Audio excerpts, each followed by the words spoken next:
I mean, what I really want to do is I really, it was funny to see a baby face again. I don't think I can do it. I don't think I can do it again.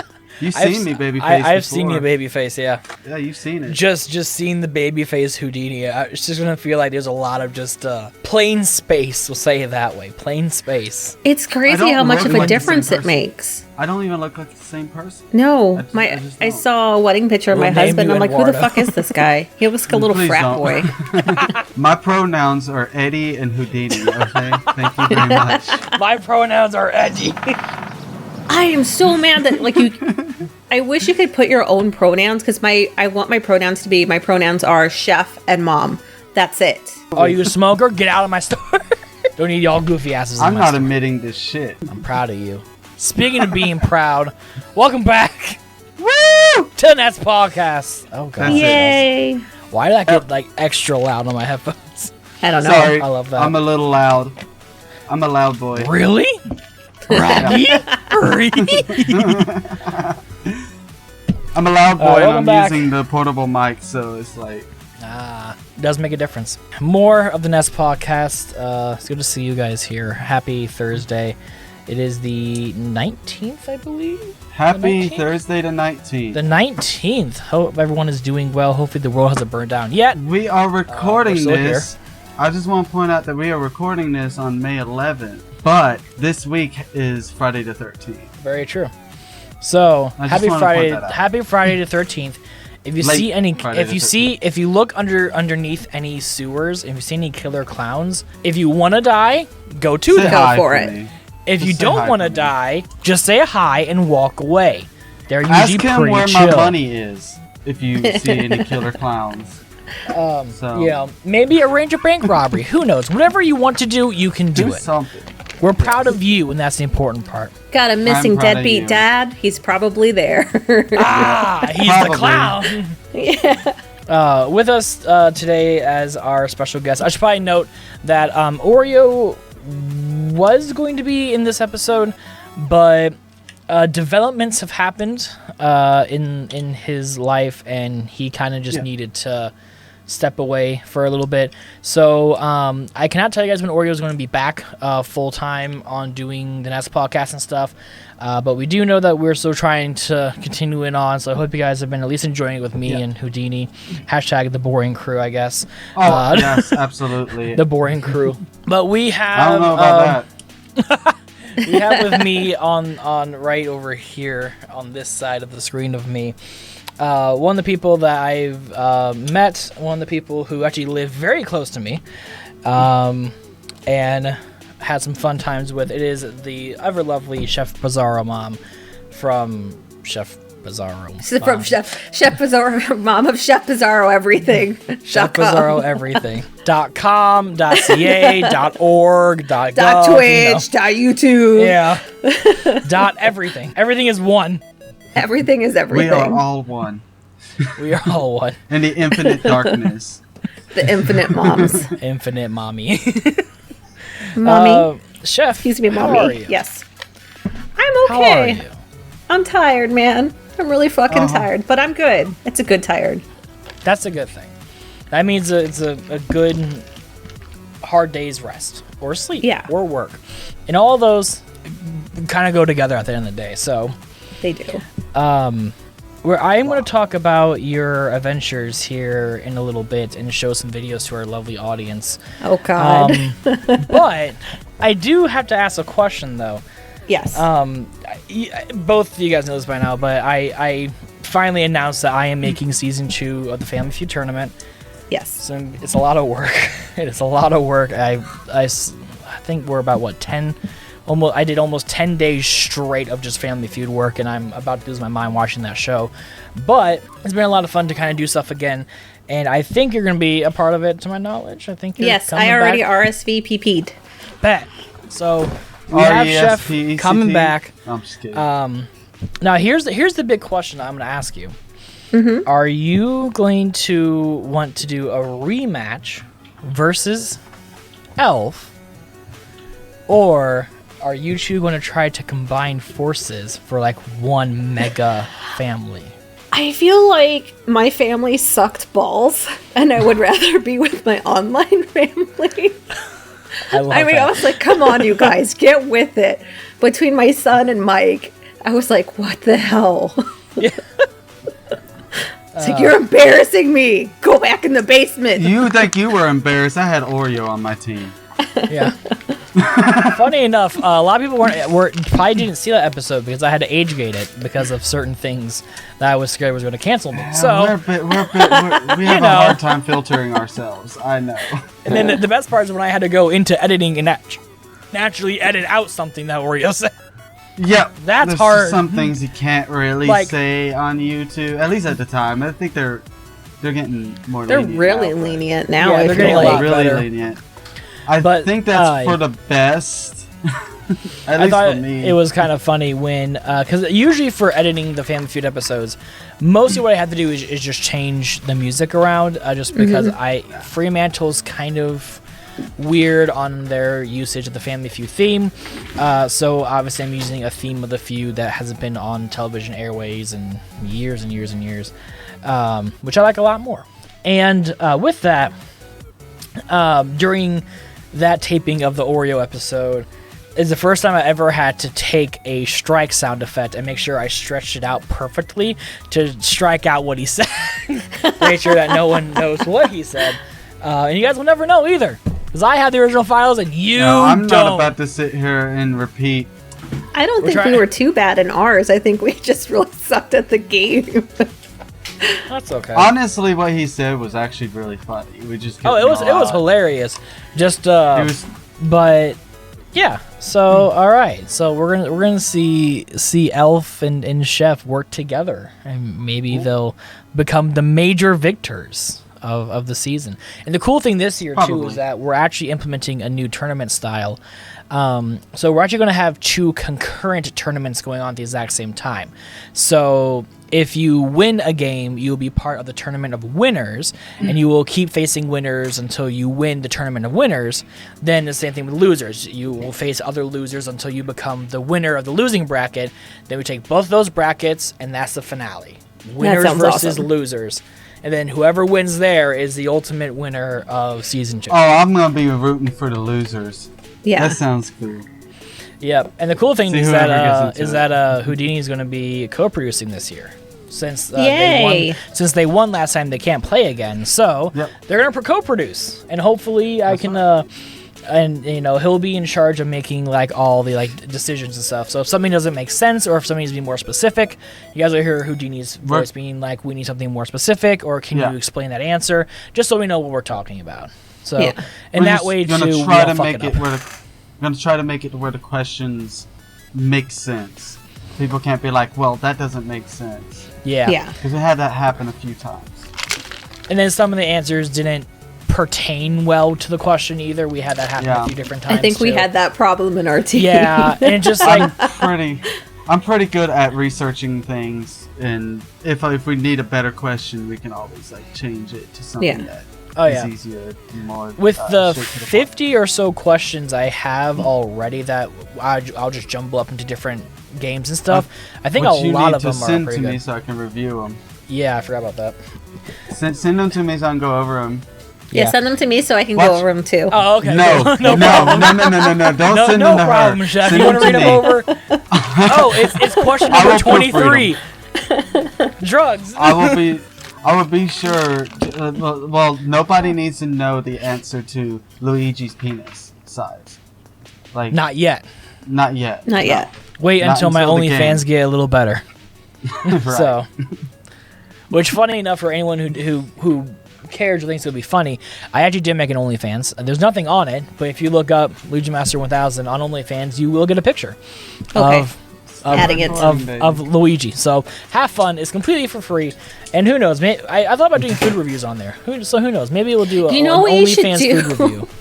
Just pictures of food in your beard. Like you eat something and then they just don't show your face, just show the food trapped in your beard. There's a market for it. There's a market for everything on that damn site. Oh dear. That's where you'd be scared. So, Chef, as you and I have talked a lot in the past few months about life and stuff. You have been a business owner for like a hot minute. Yeah, God. Well, a millinery. Well, no, because even longer than that, because my name came from our first business. Yes, it did. So, and I hope that you caught that. But do you want to know something? You made it in. You made it in.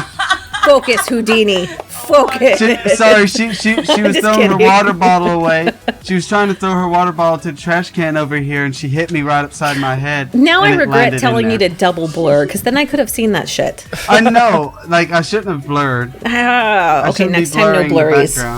I'm about to de-blur it. Only blurs. Only blurs. Only blurs? I would pay for that. Only blurs.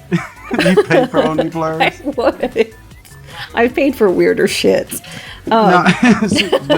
Arthur is 16 years old, going to be 16. So, I mean, I've run my own business for 16 years, give or take. Jesus. Yeah. And it's fluctuated. Like, sometimes we'll put it on pause. But yeah, so how I got my name originally, I was a food blogger. And also me and my husband had a pastry company called Retro Bizzaro. Bizzaro from the C Lab 2021 episode. And the retro because he's, very old school. So it was mixing the old school with the weird. And then when that company they didn't fall apart, but my son got really sick and we had to move. I kept my name because I had tons of followers from being a food blogger, from having Retro Bizzaro, and I translated that into hat making. And it's funny because it's just me. Right? Chef Bizzaro is me. So like right now I'm rebranding my name again because I don't want it to just be hats. I don't want it to just be pastries. I want it to be the TikToks, the Twitches, the YouTubes, the everything I do. So instead of just doing a company, it's more of a brand that I'm working on now. So I'm redoing my logo and all that. And then I had the brick and mortar hat shop for 6 years. I just moved out of there. And now we'll have the bakery for a year in June. So yeah, it's crazy. I love that. It's crazy because like, you always think like, oh, I'm going to be a small business. And it's like, sounds so great. And in a way it is, but it's also so shitty because you're in charge of yourself. And it's like, when you're a parent and you're like, I need an adult, you're like, fuck, I am the adult. Oh my God, I'm in charge of everybody. Fuck, I need an adult. So it's like, I need a manager. Shit. Oh God damn it, I am the manager. I'm everything. But also, I also do love that feeling adult. Though, of also being like, oh, okay, who's your manager? Yeah. I am the manager. That's got to be a good feeling. Somebody comes in. Can I speak with your manager? I am the manager. It is the best. It is the best when people try and argue, especially for me. Like, I was a pastry chef. I even though I went into hats, I never stopped being a pastry chef. So when I can tell someone, like, I've been doing this for 15 years, even longer than that, like, I know my shit, and they're like, oh shit, she knows her shit. It's like such a gratifying feeling to put someone in their place very sweetly, as Chef does. So it's fun. And it's nice too, because like a lot of people right now like to argue about prices. Like, we have a $4.50 cupcake, but it is a huge fucking cupcake, and it is from scratch, and it's made with the best ingredients. And so when someone complains about the price, now I'm like, hey, this is my background. This is how much food costs. This is what I put into it. Take it or leave it. I don't care. Someone's gonna buy it. I think they have a better understanding and respect for the product, which is really great. So one thing about being a business owner is obviously you have to learn how to maximize your time for your output of your product. And being a bakery pastry chef and stuff like that, obviously multiple different types of pastries will have different types of needs. And I know you were talking about, like trying to grow that side of the business more of the bakery, and I guess just see how's that going? How's that going towards everything? It's good, and we're still bottlenecked. So we didn't think that we were going to take off like we did, and we should have expected it because our shit's good, and there's no other bakery in town. You didn't want to You didn't want I didn't want to put all my, eggs in a basket and then think like this is going to be my life and I'm going to be a millionaire. It's better to be surprised and shocked. So like right now, we have a bunch of restaurants banging at our door. We have wholesale banging at our door. Like we have classes. Like I said, I'm not doing hats anymore. I'm only doing custom and I'm only doing hat classes. And the second I said that, like business wanted to pick up, and having to say no is like really hard for me. But it's like, so we have all these facets of things that we really want to do. And right now we're bottlenecked in the kitchen that we have. Problem we have right now is we can't really expand because the people aren't getting back to us. But we looked at 2 spots today, and the spots are actually made in such a way that if we were able to get our ultimate goal of manufacturing and wholesale and making a wholesale pastry company, there is room to build, and they're willing to build it for us. So, fingers crossed. Hopefully it all pans out. And we have a lot of people wanting to invest, which is really, really great. Like, I've been going back and forth about doing an Indiegogo or a Kickstarter, but like people are willing to just give us money. I haven't taken it yet. But it's nice to know that there's so many people that really want us to succeed. And I think that's super helpful with any project. Like I wouldn't have done Chef Bizzaro for 6 years if I hadn't had so many people pushing me for my stuff. So to have now me and Mike together, and people being like, you guys are amazing. You guys need to do this. We want to help you get what you need. It's very validating, and it makes us want to push harder. That's awesome. So speaking of Mike, we're going to talk a little bit about him a little bit later, because I want to delve into both your millinery experience and your pastry and baking experience, because those are your 2 big things I know you from. Yeah. But there is something that some people may not know about you, Chef. What? There's a lot of things which they are talking about. There is one thing that none of us really have in common. Technically, I guess you can say I had in common if you want to count conventions and stuff. But I have never made it to what I will say the big screen.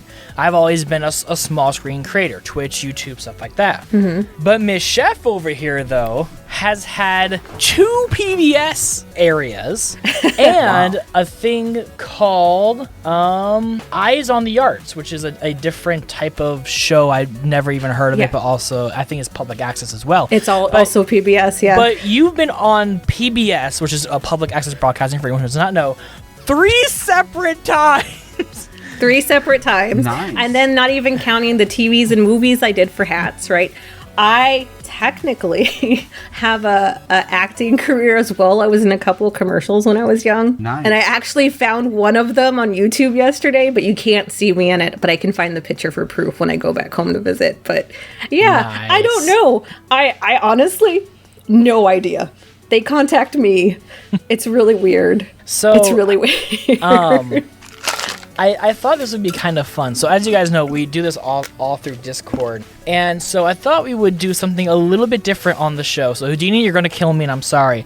But I'm going to have you work a tiny bit because this is the first time I have ever done this. We are actually going to watch a small portion of experience.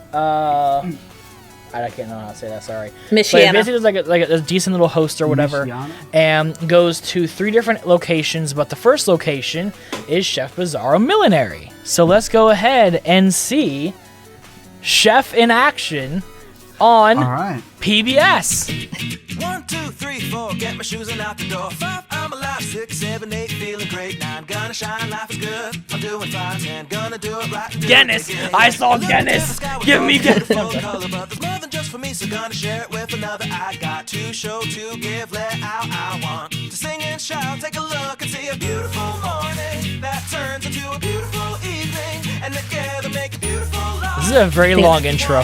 Thanks a lot, Luigi. I had just gotten this theme song out of my head. Hello, everyone, and thank you so much for joining us on Experience Michiana. I know you must be wondering, where did she get that fabulous hat? Well, you'll find out about it in just a minute because we have a great show for you. We're going to go to Blue Moon Vintage and find out all about unique, one-of-a-kind items that you can get for your home. And today, we told you about it last week, we're going to jazzercise. And I know Dave... Jazzercise! For now, let's head into Millinery and find out where you can get a hat just like this. I really should have swept that alcove. I regret it to this day. Michigan City with Amanda, who is also known as the Mad Hatter of Michigan City. I see her. And you Blue might be hair. thinking, well, what are we doing here? So we're going to find out all about Chef Bizzarro Millinery.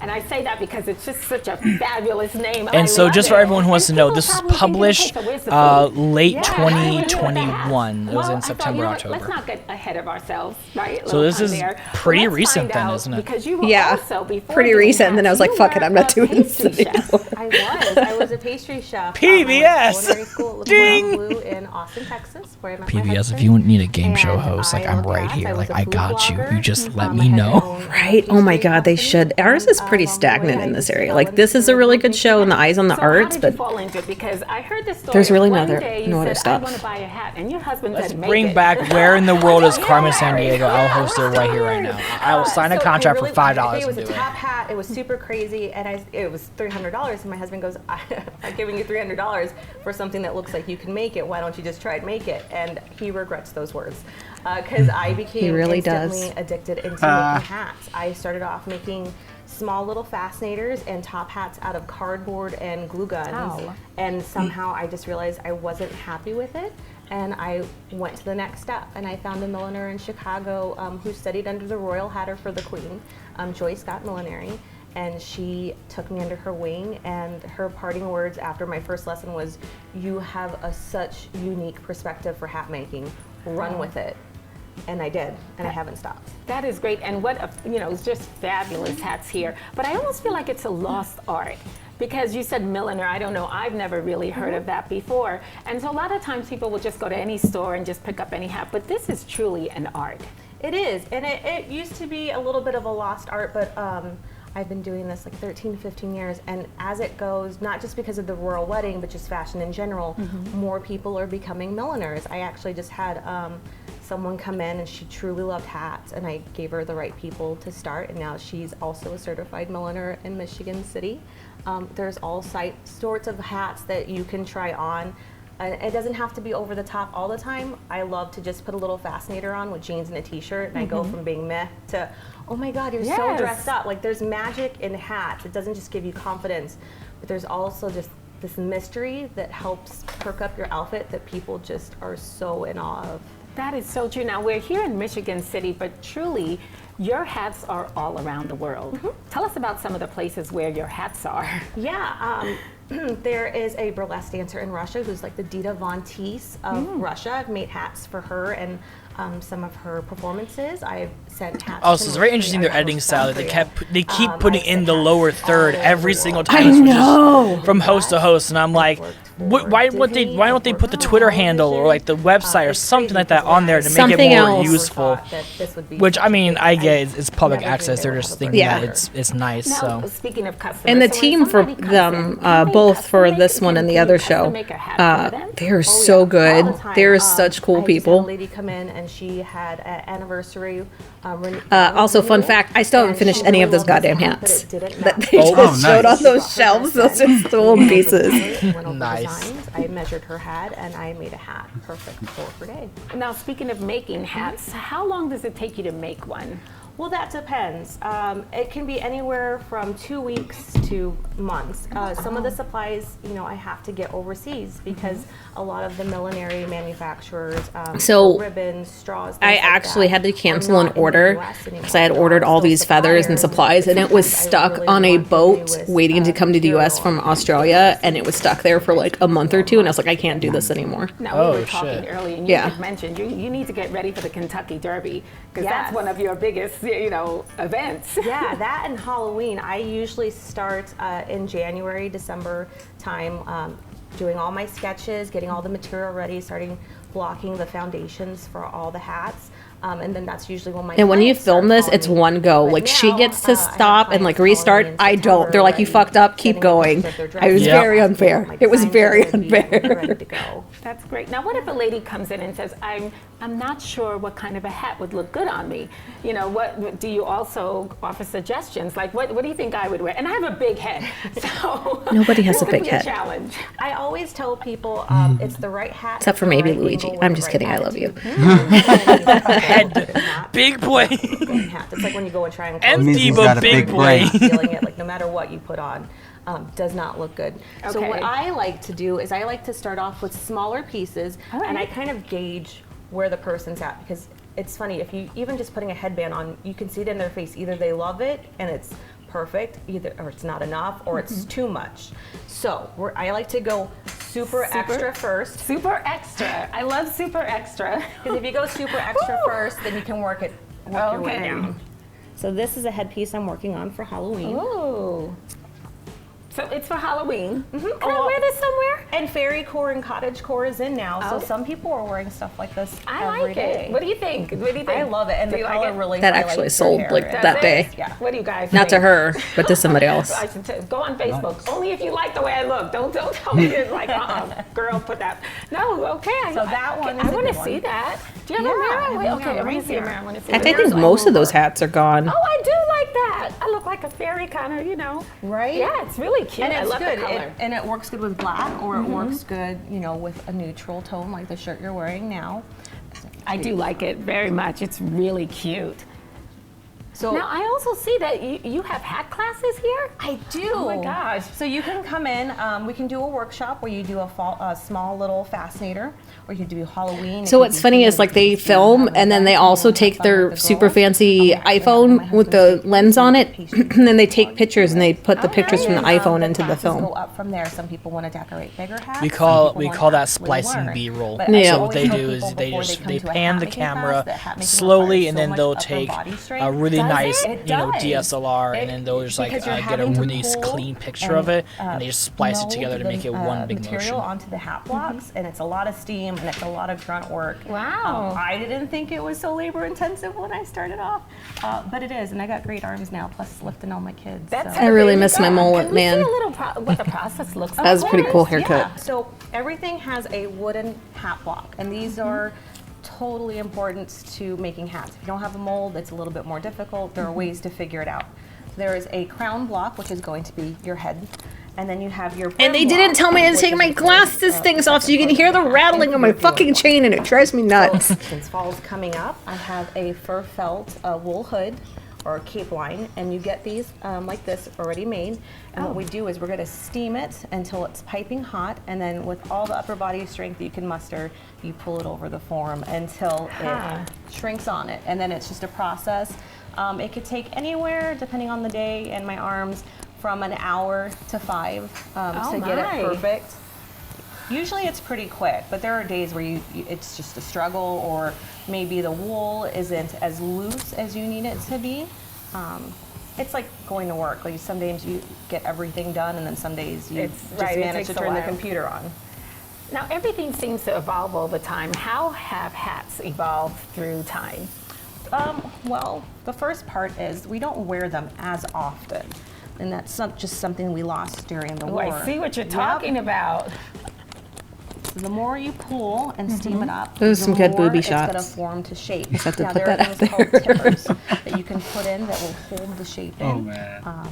But I usually just like to hand form it. So originally, we used to wear fedoras and cocktail hats or Juliet caps all the time. Now in fashion, you're seeing a lot of that come back, especially like the fedoras, surprisingly. And it can be anywhere from very extravagant to very simple. And I find now the clients that come in, they don't just want something, for a special event. They want every day. And you can do a fedora, you can do cloches like this right here, which are great for winter because they keep you nice and warm. And some people are even, wanting to wear something with a little bit more flair every day.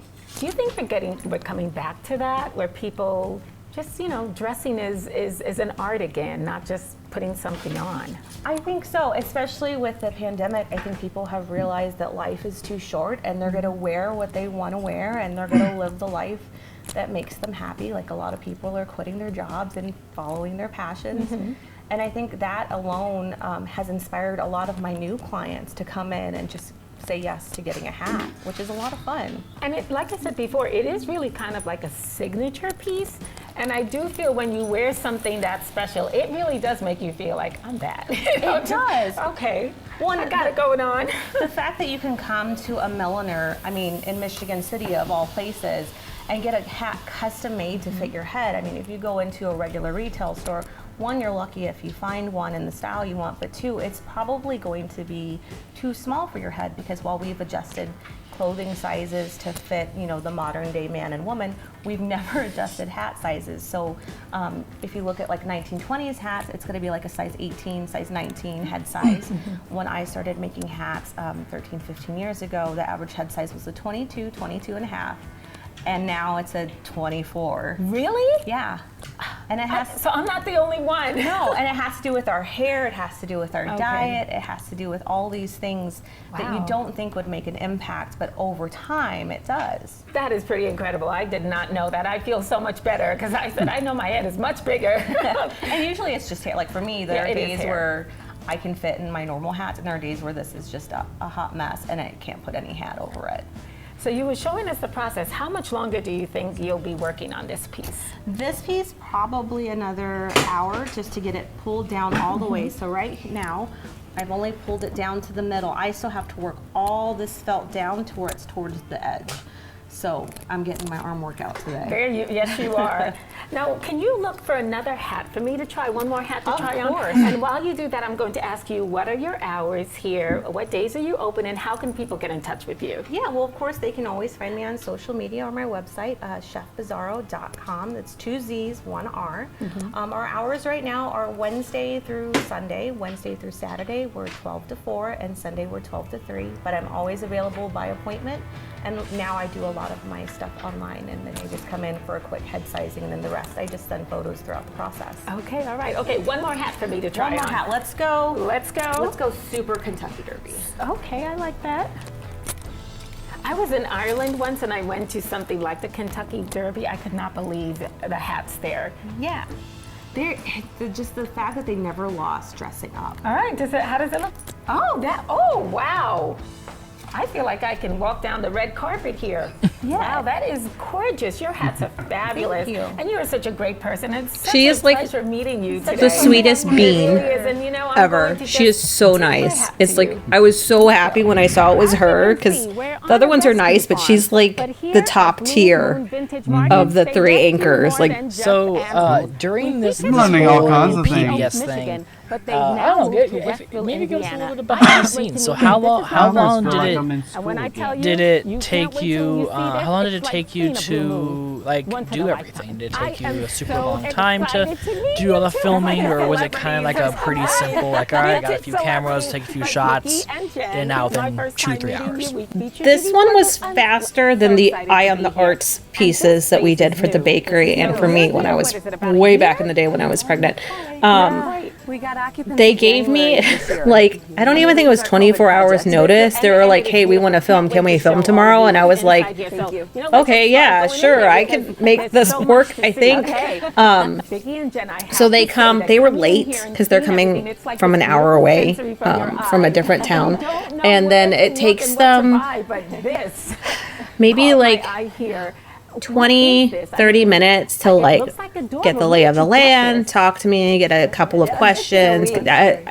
She kind of builds up like a rapport with you and kind of finds out like your vibe and everything, and if you're easy to talk to. And then from there, I mean, it was about as long as that. I think we did one more take for her to restart, and then she did the outside part 3 times. I want to say the whole thing was no more than an hour and a half.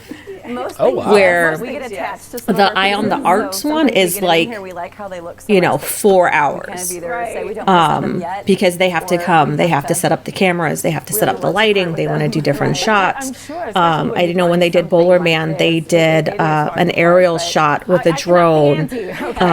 Okay. So that one, I think that one was almost like that was like 4 or 5 hours, you know. Where did you find this, and what And was it's it like different before you parts, like, became because a table? originally Mike sat down and they just interviewed him. They didn't even use all the questions.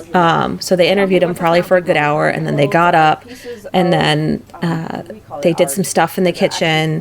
Well, she had to repeat because it was like chocolate drizzle and stuff, and then they would go to get family shots. And then, okay, well, we don't want this family. Okay, well, now we want you to walk from the alley to opening the door. Okay, open the door again. Okay, open the door slower.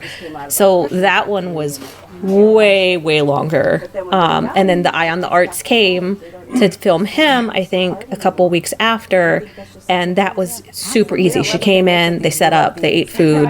It was maybe 40 minutes. It was shorter than We mine. had to clean it. It was So it's very pretty dirty, fast. sand, grease, Um, So we pressure Usually the washed it, lighting is what sanded it, ends put up a couple coats of, taking the polyurethane longest seal because on it. the lighting in And then we that had the building glass is not ordered, great and my at dad all. is So it's a lot of handyman, so he moving instead of lights that around bracket and didn't finding fit, plugs he fabricated and the legs for us, so we decided you to know, make it touch either an ups entertainment and center or making a sure the bar. mics work and That yeah. We'll have a new life, and not The Eye on the be Arts is destroyed in a the land. higher production. I don't want to say higher production, but it's like one-man it's a band. more drawn out, like real shoot versus the Michiano one, which is like a quick meet and greet, kind of like a newsy thing. Bring a camera in. Yeah. Yeah.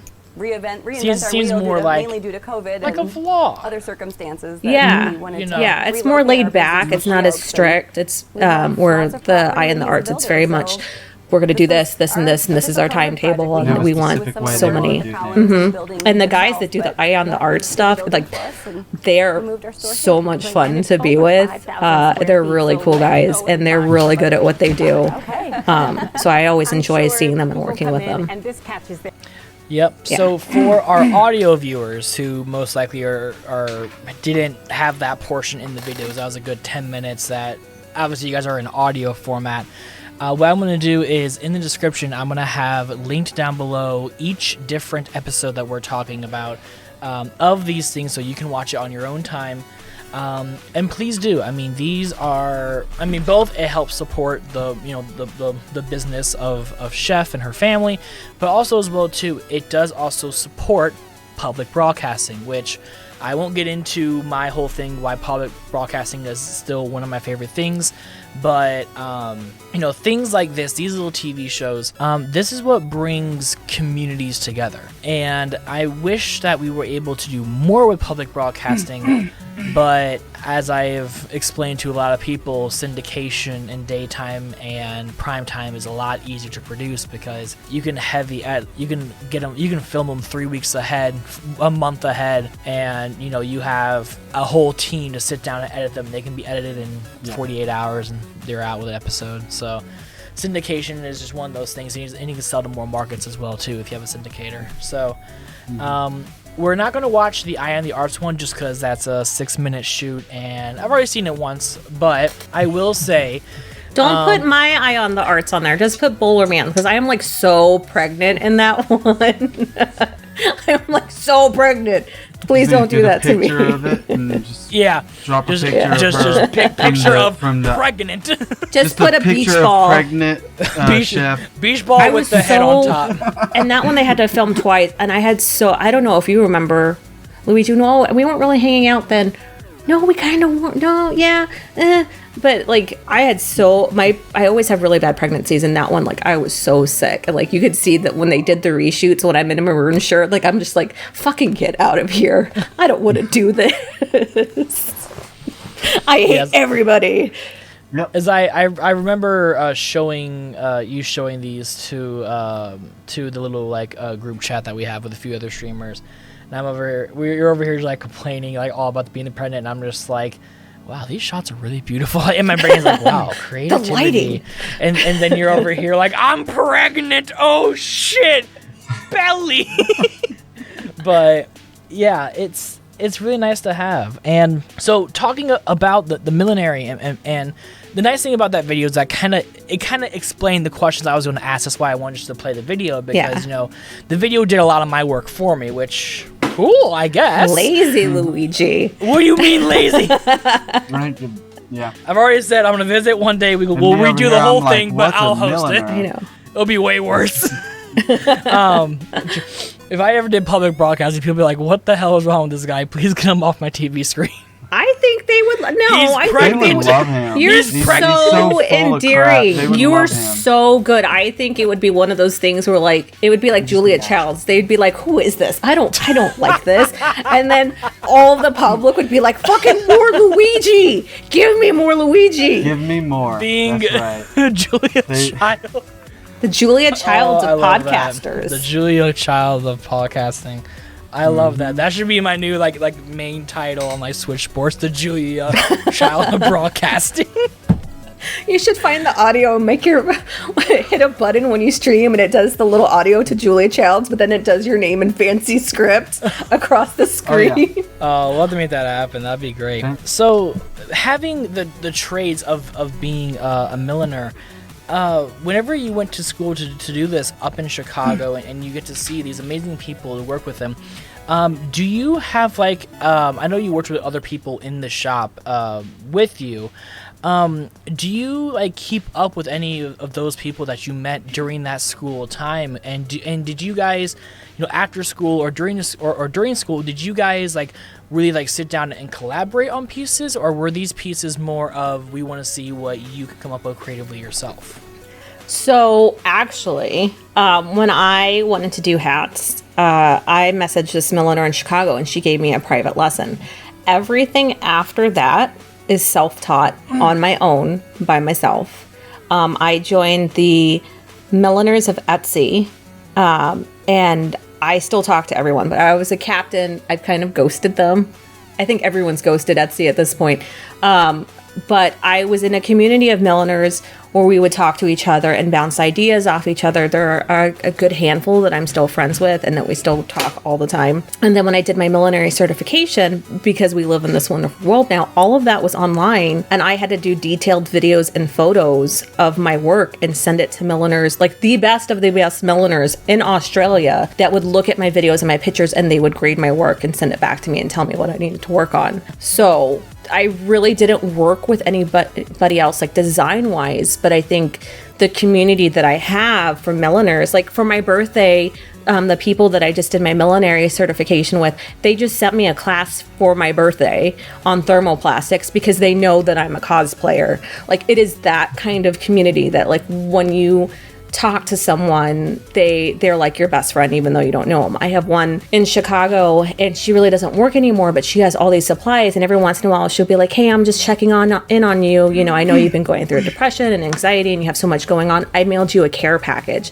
and it'll be like $300 worth of supplies. It's insane that the community, which in the fashion industry is it can be very cutthroat, and it can be very secretive. Like, sometimes they don't want to share their plans or their designs, where milliners, most of them, because there are some that are like that, most of them are very much like your best friend, and they want to make sure you succeed, and they want to talk about life with you and help you on projects and work with you and give you really hard critiques, which I love, because you can't always find that in certain industries. Like, a lot of people will not give you honest feedback, and they will give you honest feedback for sure, in a nice way.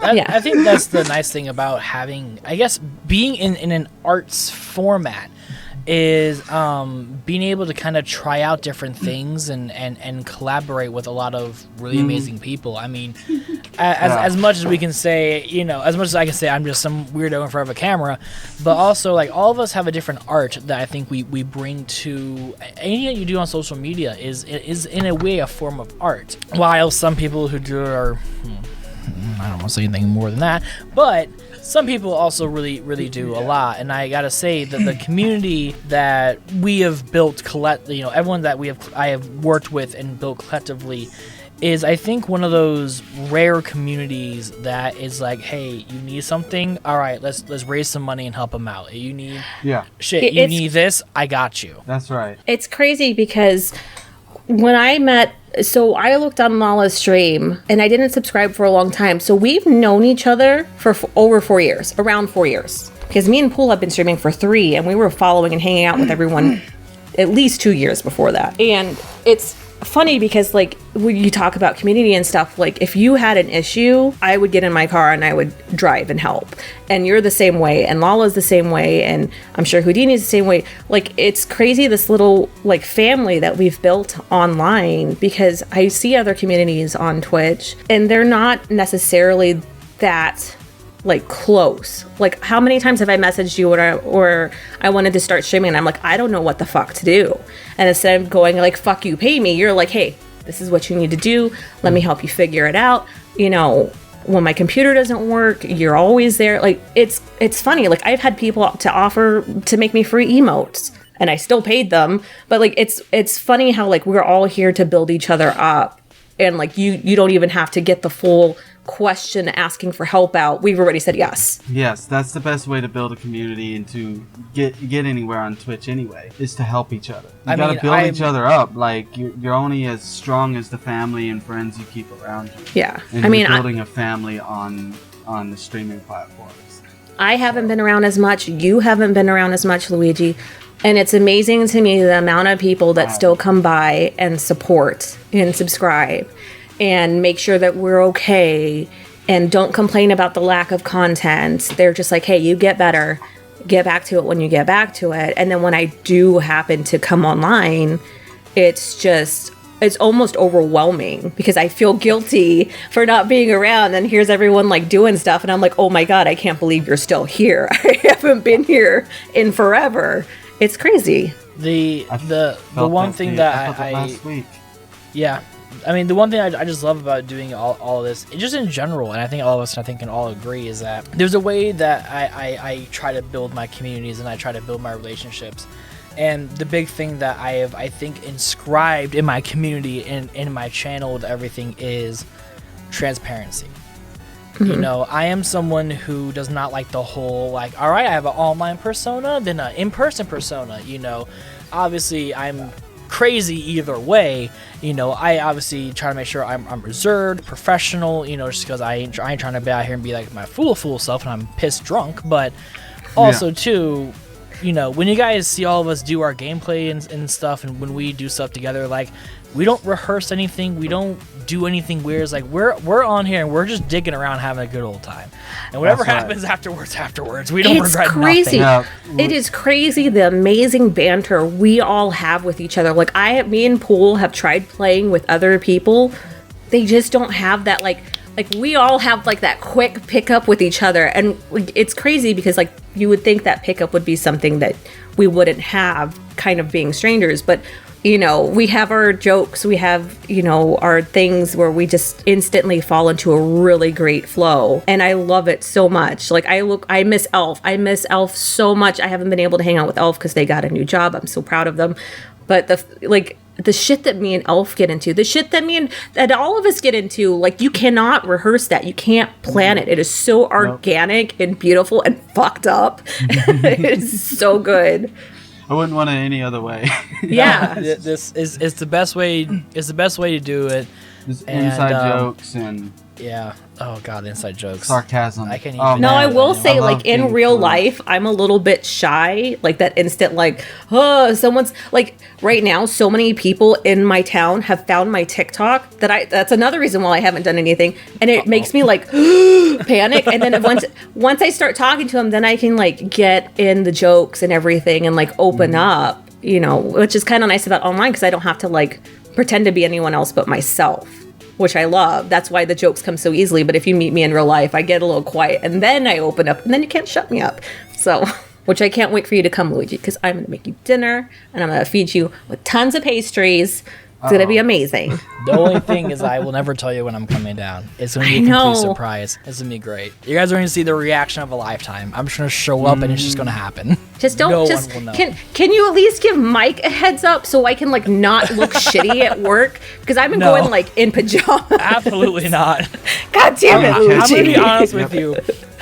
We went. My family and I went on vacation about a month back to my cousin's wedding, and I told them I don't care how I look. If I'm going to be driving 4 hours to go do something, I am going to be wearing the most comfortable pants, the most comfortable shirt, and I'm just going to leave my hair and just let everything just hang out and not give a shit. If other people got a problem with it, they can come talk to me, because I am not getting uncomfortable in a 4-hour drive. It's already a 4-hour drive, which that's already enough. You throw your change of clothes in the back. Exactly.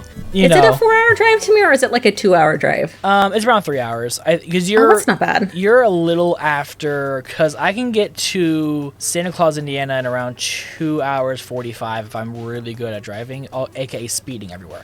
So but I feel like Santa Claus is past me. Is it past you? I think it is. Maybe. Not too sure. I mean, I've never been there. What? I really want to go. I've never been there, and I really want to go. You've never been to Holiday World? No. No?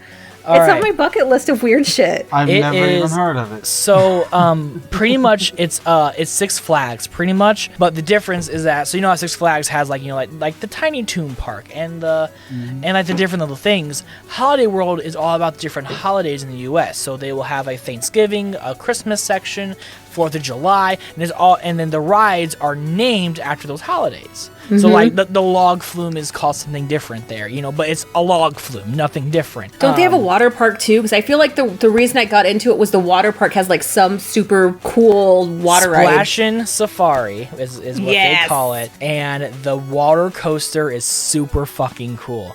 I was very lucky to be there on the first year that it opened, to take a weekend out and go over there and just like rent a cabin at one of the Santa Claus lodges, and I would have ridden that thing 10 times if I did not have the patience, if I had patience. But the interesting feeling of being on a water coaster and it being powered by just these everything. Water and you're like, I've seen all I need to see. Stuff, it's on 452 East Christmas Boulevard, Santa Claus, and yeah, I'm dead serious when I say Santa Claus, Indiana. I ain't lying. It's like legit. You think I'm lying, boy? I'm being serious. And Luigi, like, you know me, I love a good fucking theme. So when I saw that place, I was like, oh, it's my place. If I ever go to Indiana, I know where to visit. If we can do a Nest trip out there, it's gonna be a lot of fun. You guys will really have to take my kid. Oh yeah. Also too, one really cool thing is, so you know how in my opinion theme parks in my opinion are a little bit of a scam. The reason why I say that is normally you have to buy, like, if you want free refills, you have to buy a stupid souvenir cup, and it's like annoyingly plasticky and awkward to carry and shit. Right. In Holiday World, they actually have free drink kiosks. And is included with the price of admission. So as long as you pay for admission, you get free soda and water. No questions asked. Nice. Double check it though. I think they changed it out of after the pandemic. During the pandemic, I know they have a few new rules with the pandemic. I don't know all the new rules yet. I feel like they kind of stopped wanting people to bring in like their own cups and stuff. I think they're having everyone have. That's what I'm thinking. Using I don't know like if I'd be the on same very many cups, of the rides. but I don't know.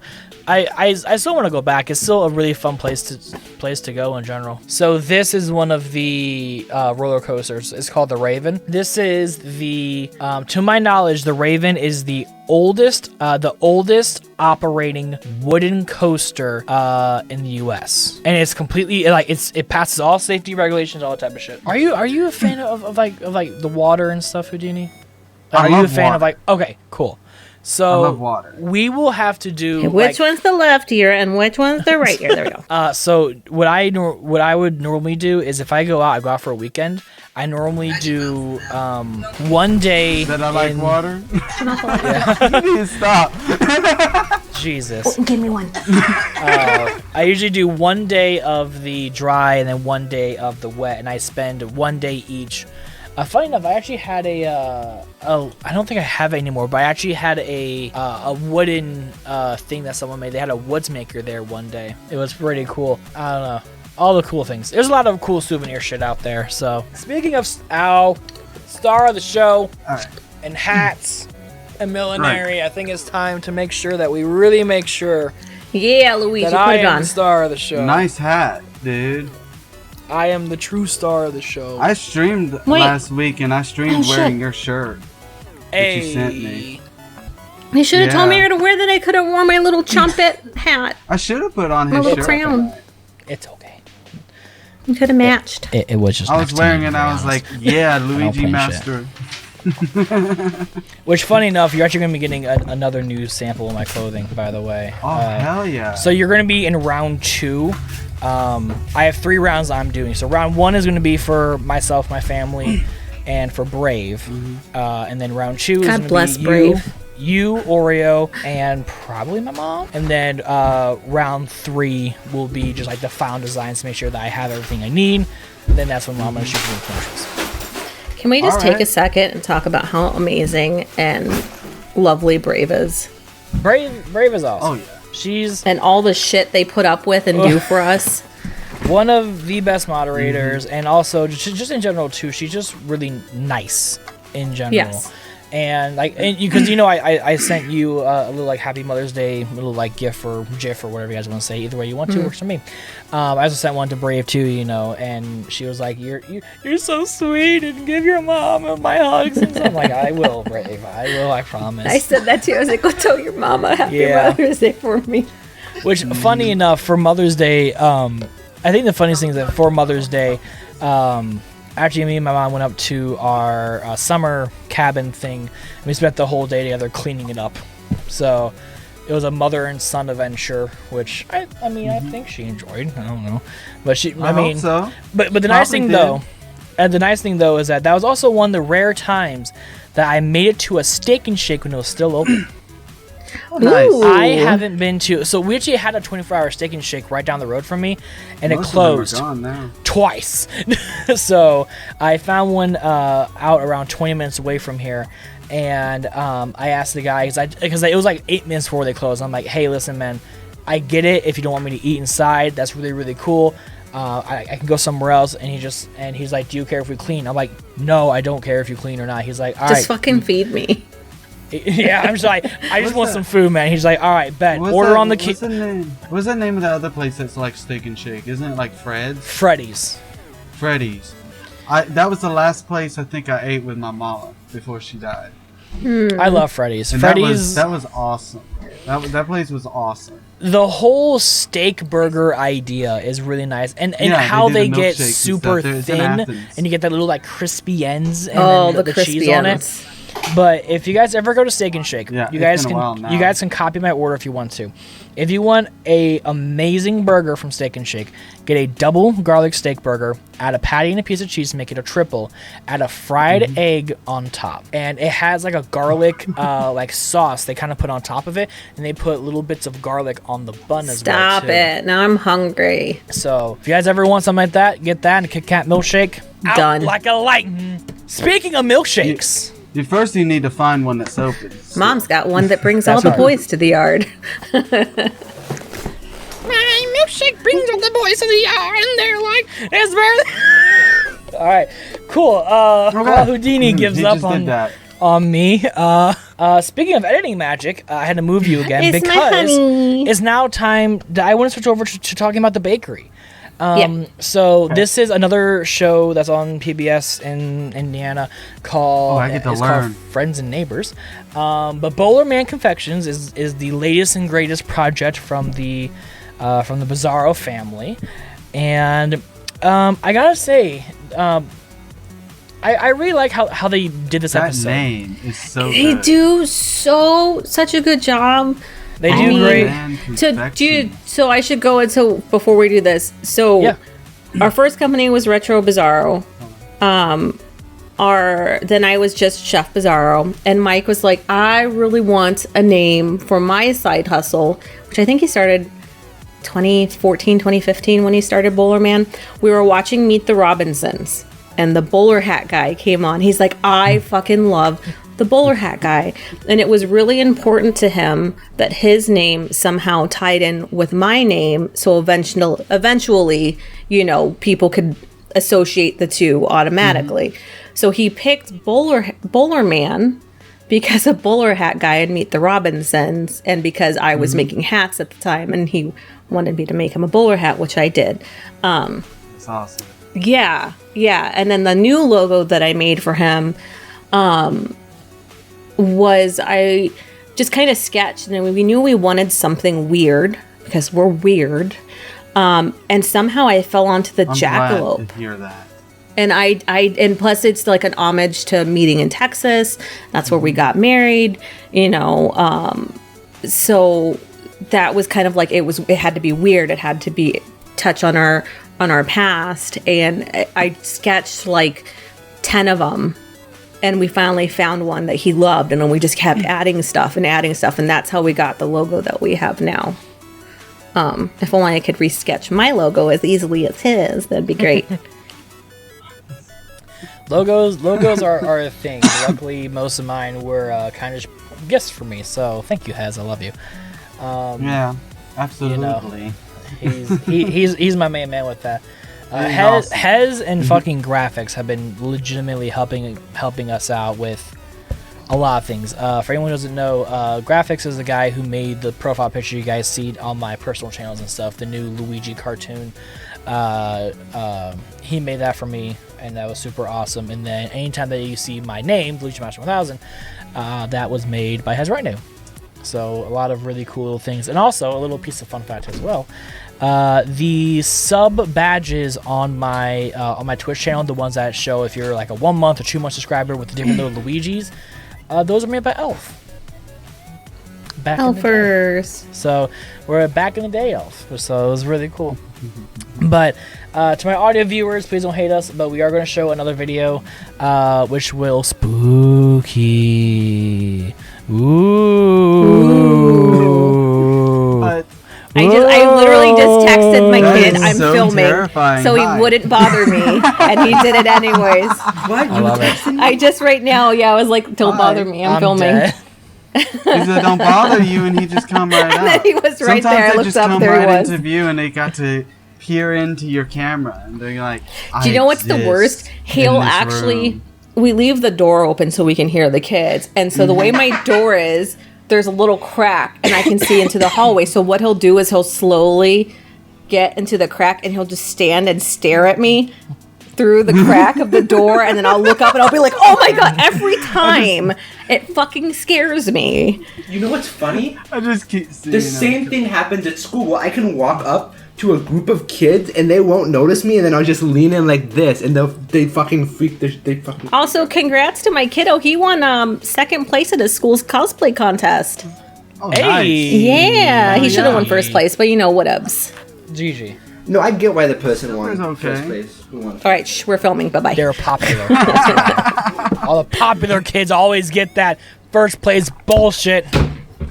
It's not a podcast if we're not being interrupted. By Right. That's very true. Our loved ones. This show is Right. as unscripted as my life. So, all right. Like but having a bottle thrown at your head while you're trying to film, and then throwing one back. Mike's actually up, too. or Oreo just randomly getting food ordered from fucking DoorDash or Uber Eats or something. You know, that's just these are normal was occurrences Patricia. that happen on this That show. was Patricia that did that. It Yeah. wasn't Star. It was Patricia. I'm going to see if Poopy Pants is up. I think he is, so he might come join us in a second. Okay, sure. All right, let's roll the video.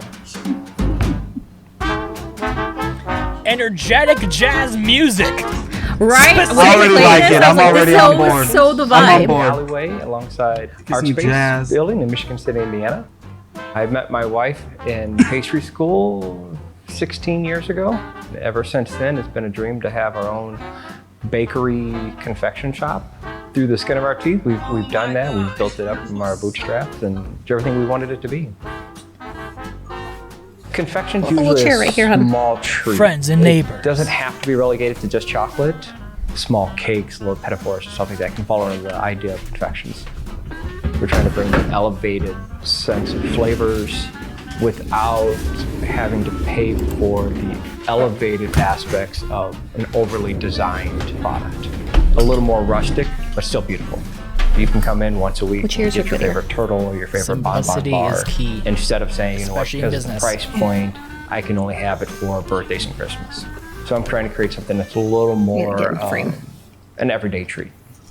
Initially, you might eat with your eyes, but the moment you eat it, then it becomes the make or break moment. We can get into conversations about this cocoa bean, that cocoa bean, blah, blah, blah, blah. It boils down to that. That was his best day. He had to eat so many pieces of sweets.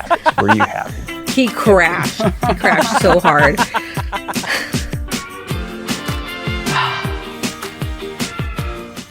Best part about having my own place, it's having that true sense of a family bakery. All of us are building this together.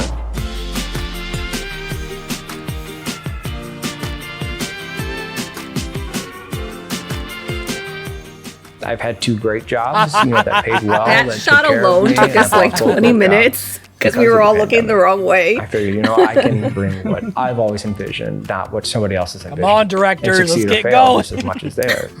Probably more work that you have to do for your own place, but it's more enjoyable because you're creating something of your own. Being born, raised here, that's a pride too, is to create something for the community. This is truly a labor of love in here from me and my wife to create the shop. I wake up, I want to get to the shop. I want to start making again, start creating. When it comes to the creation of the different products, a lot of it has to do in the beginning is to respect the basics. And over the years, you experiment with different flavors to see how well they go together. And then you can look at 2 different things that completely differ from each other. Okay, you got my but there's a lot of similarities on the flavor profiles that make up the product. So you can kind of see how they would go together in a way. Sometimes the opposites of each other. Peanut butter salted caramel filling because they complement each other because of the opposites of which they are. Little poops. It's the best tasting poop ever. It's the best tasting poop ever, that's right. With olive oil and has a little bit of salt and pepper on it. I fucks with And the idea of that was I wanted to create a bar that went well with a charcuterie board. So this bar here, you could actually take a little chunk of Parmesan cheese and put it on the chocolate bar and eat it, and it would go really well together. It's a trusting of your instincts to experiment and then not being afraid that if it doesn't work, it doesn't work. It's fine. If I put that Parmesan on the chocolate and I ate it and it tasted horrible, like, okay, it tasted bad. Next thing, let's try it again. But we've been making the chocolate bars. So this is the shop that we had to do for 6-7 years. Like 10 times? I mean, they're like, okay, walk again. Okay, walk again. Okay, open the door slower.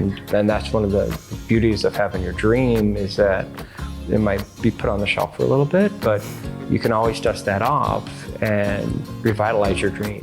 Me and my wife couldn't have done this 8 years ago. That shot was a sitcom opening. Like you should. I expect the names being under there from that sitcom opening, right? Yeah. High end, low end, this or that. It's enjoying that moment, and if that moment is good enough, then you'll want to come back to that again.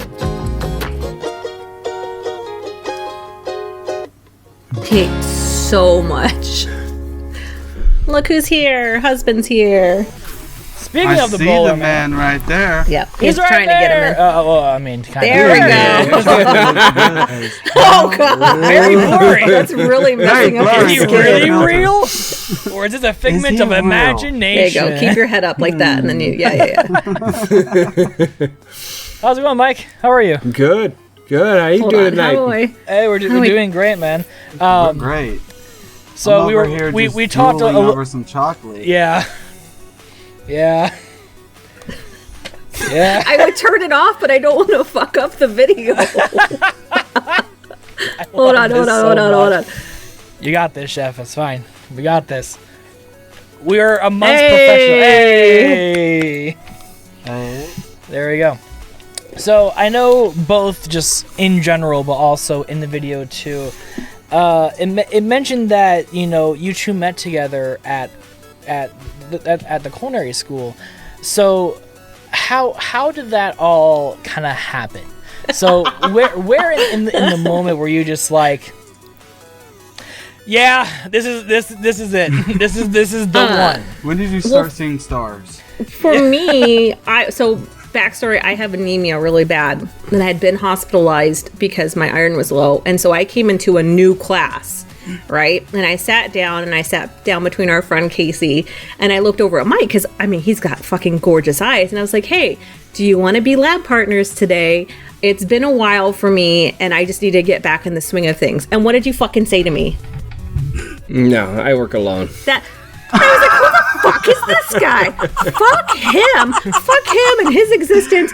And so we had like this little personal vendetta against each other, and we were like ruining each other's pastries, but then at the same time we were going in the cooler and like, ooh, fancy meeting you here, Yeah, but you gotta remember, I was number one in class at that point, and I don't want some newbie coming in and kind of dropping me down the ranking system here. So, I got to be careful on who I let in for lab partner. And so there was a lot of flirting and like also hating each other and ruining stuff.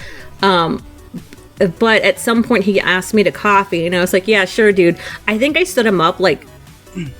I stood you up a lot. It was a lot, like more than he should have like stayed around for.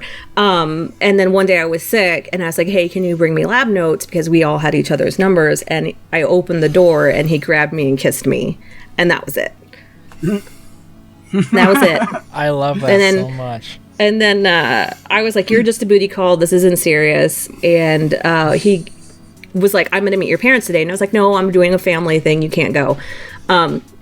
He's like, I'm fucking going. So we went out to eat, and he got wasted, and he looked at my mom, he's like, I'm gonna knock your daughter up, and we're gonna get married, and I'm gonna move her to Indiana. And the motherfucker did it in that order. The thing is, what we were trying to do is you gotta have a goal. You gotta lay those goals out in a specific plan.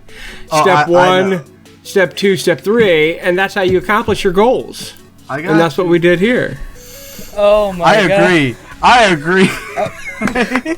I'm so on board with that. I have nothing more to say than just an applause for that. You get and he was adamant. I can't tell you how many times I tried to break up with him. And he was like, when a man sets his mind to something. So, Mike, I guess I should ask you for your side of the story. Did you like know, like, after a little bit, like, chef's yeah, it's weird because the moment she sat down, I wanted to get to know her. I just didn't want to get to know her as a lab partner. Get to know her on the outside. But maybe not quite with the inside the classroom. So yeah, it was weird because she was strikingly beautiful when she sat down, and I still remember the eyeshadow she wore and all those things. It's weird because I had that opening when she asked to be the lab partner, and then I was like, nah, we're not that level yet. Oh boy. So talking about the bakery for a minute. So if I'm correct, you guys, the shops were like together, right? Or were they in the same complex, or were they in the same building? They're in the same building, and there's actually a hallway that connects them, so I could run back and forth with no problem into the spaces. Yeah. And so when you decided, we'll just pretend it went in, to start up, this business, and like, you know what, it's time to restart, time to really make this my goal of making it happen.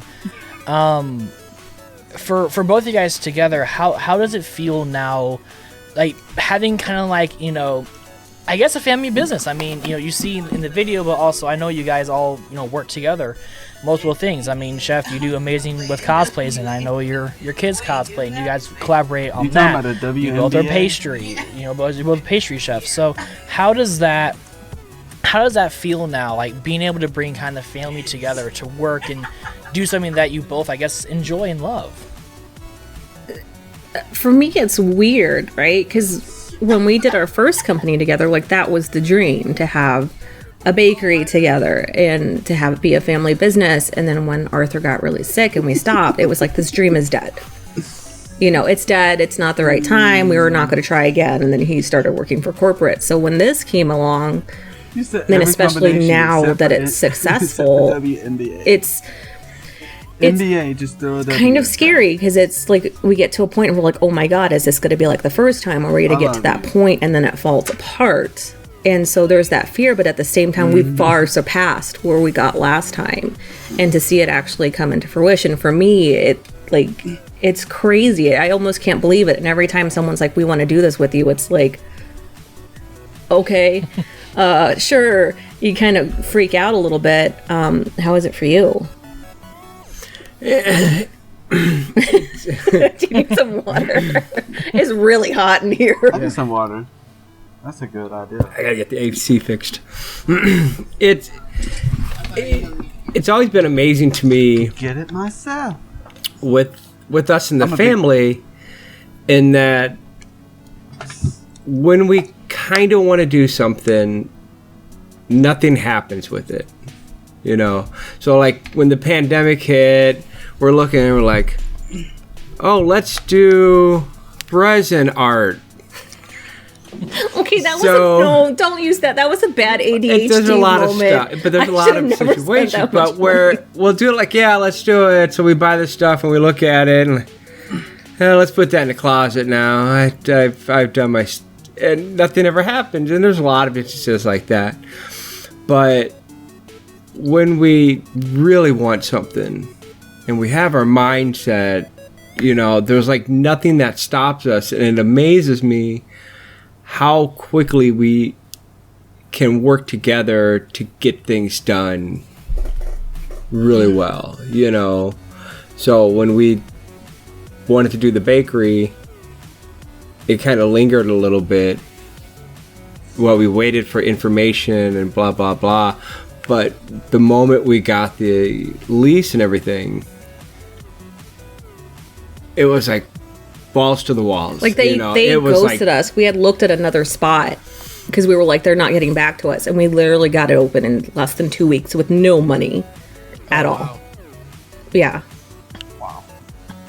Yeah, and we have to work with the city. So the ovens we have are actually little table countertop convection ovens, because the city won't let us get big ovens, but they didn't say we couldn't have unlimited tiny ovens.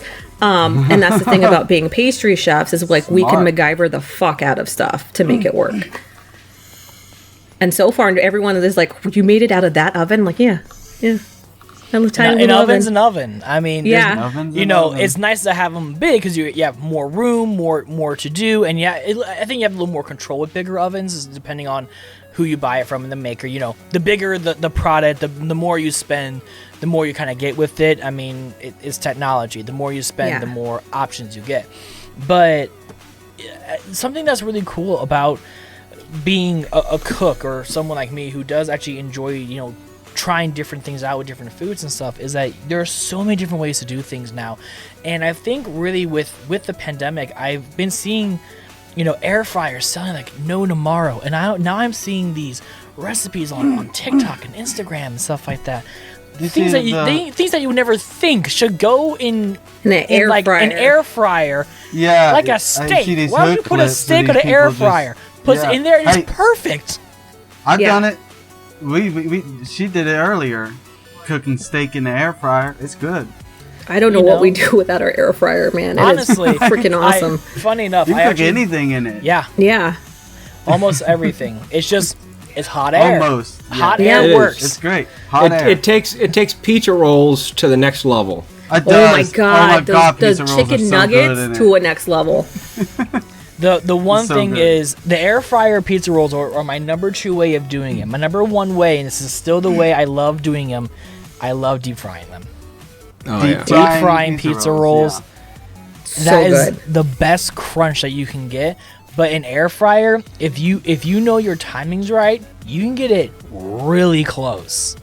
There's these nuggets we get from Costco, and just the extra 2 minutes make them so crunchy. They're like the perfect nugget. It is insane. It's like perfectly juicy, but crunch on the outside. Oh my god.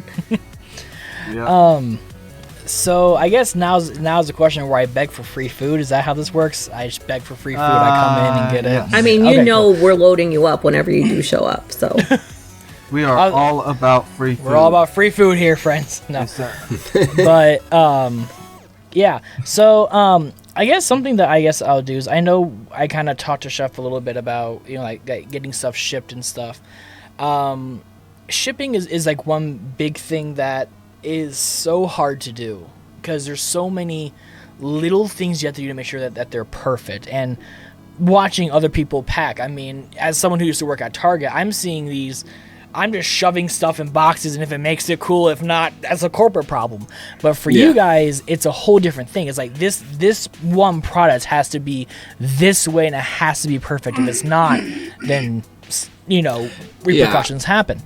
And so I know with the shipping problem being a thing, is how have you guys kind of done shipping, and have you guys found like a really nice method that you guys can be like, this is how you should ship your food? We're getting closer. We figured out the cake jars that we're doing, we can actually freeze and then put a cooling pack and then mail them, and they should be fine as long as we do. It's all about priority, right? Priority shipping, and hoping to God that it doesn't get stuck somewhere, and people realizing that like if it gets stuck somewhere, I can't refund it. Chocolate is so temperamental. Like if it gets any bit of moisture in it, it can ruin how it looks. And while it's still edible, if it doesn't have that eye appeal, people will complain that it's got like powder or something on it.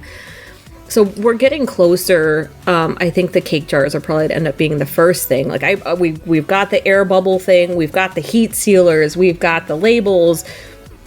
Like we're getting closer and closer to it, and I think we're gonna have to start with like the baked goods before we do anything else, because the chocolate, I just get so nervous with the chocolate, because like that is our pride and joy.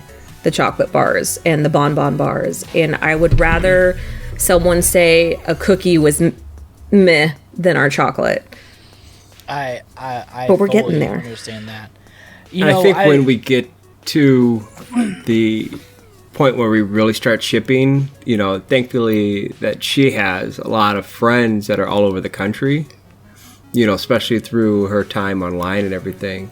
We'll probably do a lot of experimentations where we ship out to a lot of these people, and just to see like, how does it travel, how did it end up, because shipping from here to somewhere on the northern 48 states versus shipping something down to her family in Texas, that's two different worlds. It spends 10 minutes on a mail truck in Austin, Texas in the middle of August. You ain't getting your chocolates survive. It's going to be, squeeze bag at that point. Yeah. And so something that I kind of listen into calls sometimes with certain companies just for fun. And one of the companies that makes the mail trucks, so USPS is what most of us use now. They're actually like doing like a whole new design of the mail truck. It's going to be more sleek, more modern. But also, too, some of them are going to be electric, while some of them are going to be still gas-powered.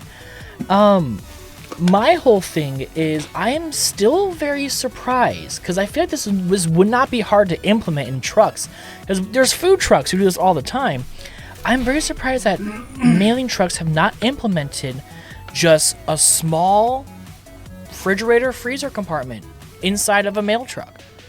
It's, if you think about it, even if you take like a mini fridge, for example, a mini fridge and a small deep freezer, I mean, they just take normal 120 volts. I mean, the only thing you have to worry about is how tippy it'll get. Yeah. But if you store it in correctly, if you do it right, that could really elevate. It adds more work. Or just putting an AC in there for the people to begin with, because a lot of the postal trucks don't even have AC for the mail carriers. Yeah, they have. It's ridiculous. That takes priority. They have I call them the bus fans, the little small fans that you have on one side and one side, and you just hope that it hits properly on your face for somewhat even cooling. Even that's riding around, a problem. You have to be riding around without doors and stuff.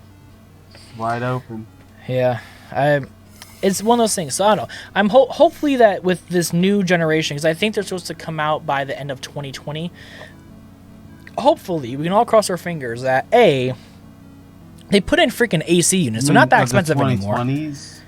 Yeah, 20s. Sorry. Yeah, the 20s. Okay. So I think it's supposed to be. Some people said that. Sorry. Some people said that they're going to be experimenting around 2027 in certain states, and then I think they're supposed to be all around the country. Put AC in it. They need to put a freezer, a little and cooler freezer in the back. And then just make it to where, hey, people have a livable wage, and you know what? It'll be fantastic. Right? It'll be awesome. Make it to where at the end of the day they can pull something on the outside that defrosts everything. Oh yeah. Yeah. Something easy. And the cool thing is if some of them become electric, again, that will possibly even help the electric revolution of trying to get rid of gas powered things. Yeah. And I know a lot of companies are actually trying to go with the whole carbon neutral thing. They're trying to shove as much as they can into one truck, which is super cool. But unless you're specifically doing like a food delivery service, it's not as viable anymore. And just like as Mike said, you go to any other area, like shipping from like Indiana, Illinois, you're gonna probably have a decent success. We're in theory 2.5, 3 hours away. They'd probably be fine. Yeah. But if you're going to, Texas, California, or anywhere else, each area is going to have a different climate. And just like how I was even talking to Houdini earlier, like it was only like what? It was like 78, you said? 78 was down what there. It was earlier. And it was 90 here in Illinois. It's fucking hot. And it's one of those. I was like, why is Illinois Illinois so much hotter than Georgia? Yeah. What if we combine the postal trucks and ice cream trucks? That I was thinking that earlier, so big brain moves to him. And that way, every day you're going to get a delivery of the ice cream truck guy. Yeah, I would really love that. I'm fucks with it. You know what? Let's get a bank loan. Let's get an ice cream truck. Oh. We can make our own thing, We'll make our own thing, monopolize it. We will ship everything. No matter what. Ice ups. We can call it ice ups. Ice. Oh dear. Ice ups. So real quickly, I'm gonna sell ice cream at the same time. We'll make double bake. I'm gonna flash on screen Houdini full screen on my thing, so you shouldn't have to edit it. But this is the Instagram for Boilerman Confections. They have Instagram where they take a lot of their really good pictures, a lot of amazing food. They also have a website too, boilermanconfections.com. Go there. It's a lot of amazing food that I just want to eat all of it. I should not, but I'm going to anyways. That video made me want. Oh dear! Did you see that s'more chocolate croissant we did? That looks so good. It's everything on here. You will see it later. Great. Be sure to send me the links to those videos. Oh, I got you. Lots of really delicious things on there. So hold on, Bubby. So you're hungry. Okay, yeah, I'm hungry too. We're hungry too. We all hungry here. So Mike, is there anything you want to say to anyone who's watching? No, appreciate being able to jump on here and saying hi and come to the website, and hopefully we get the shipping up soon, and you guys can, if you don't live by, you can get a little something treat. Do the ice cream truck mail truck. Ice cream truck mail truck. Ice ups. Dude, there was a cool food truck on Facebook for like 5,000. I was like, maybe we should just be a food truck. For like ice UPS. Ice cream truck with the postal truck. Well, I will. Are you gonna go feed the bean? Sometime this year, I'm gonna try to make an effort to get down there sometime this year and surprise you guys and have a night out or something. Yeah. So it'll be Upsicle instead. Is that better? No. That sounds worse. That sounds way worse. Oh dear. All right. Well, we are getting to that time of the interview where it's time for me to kind of wrap it up a little bit. So, we're going to go ahead and play our two fun games, which are kind of just standard on the show now. So, can I suggest something before you do that? You are more than welcome to suggest something. Can I suggest a potty break? Absolutely not.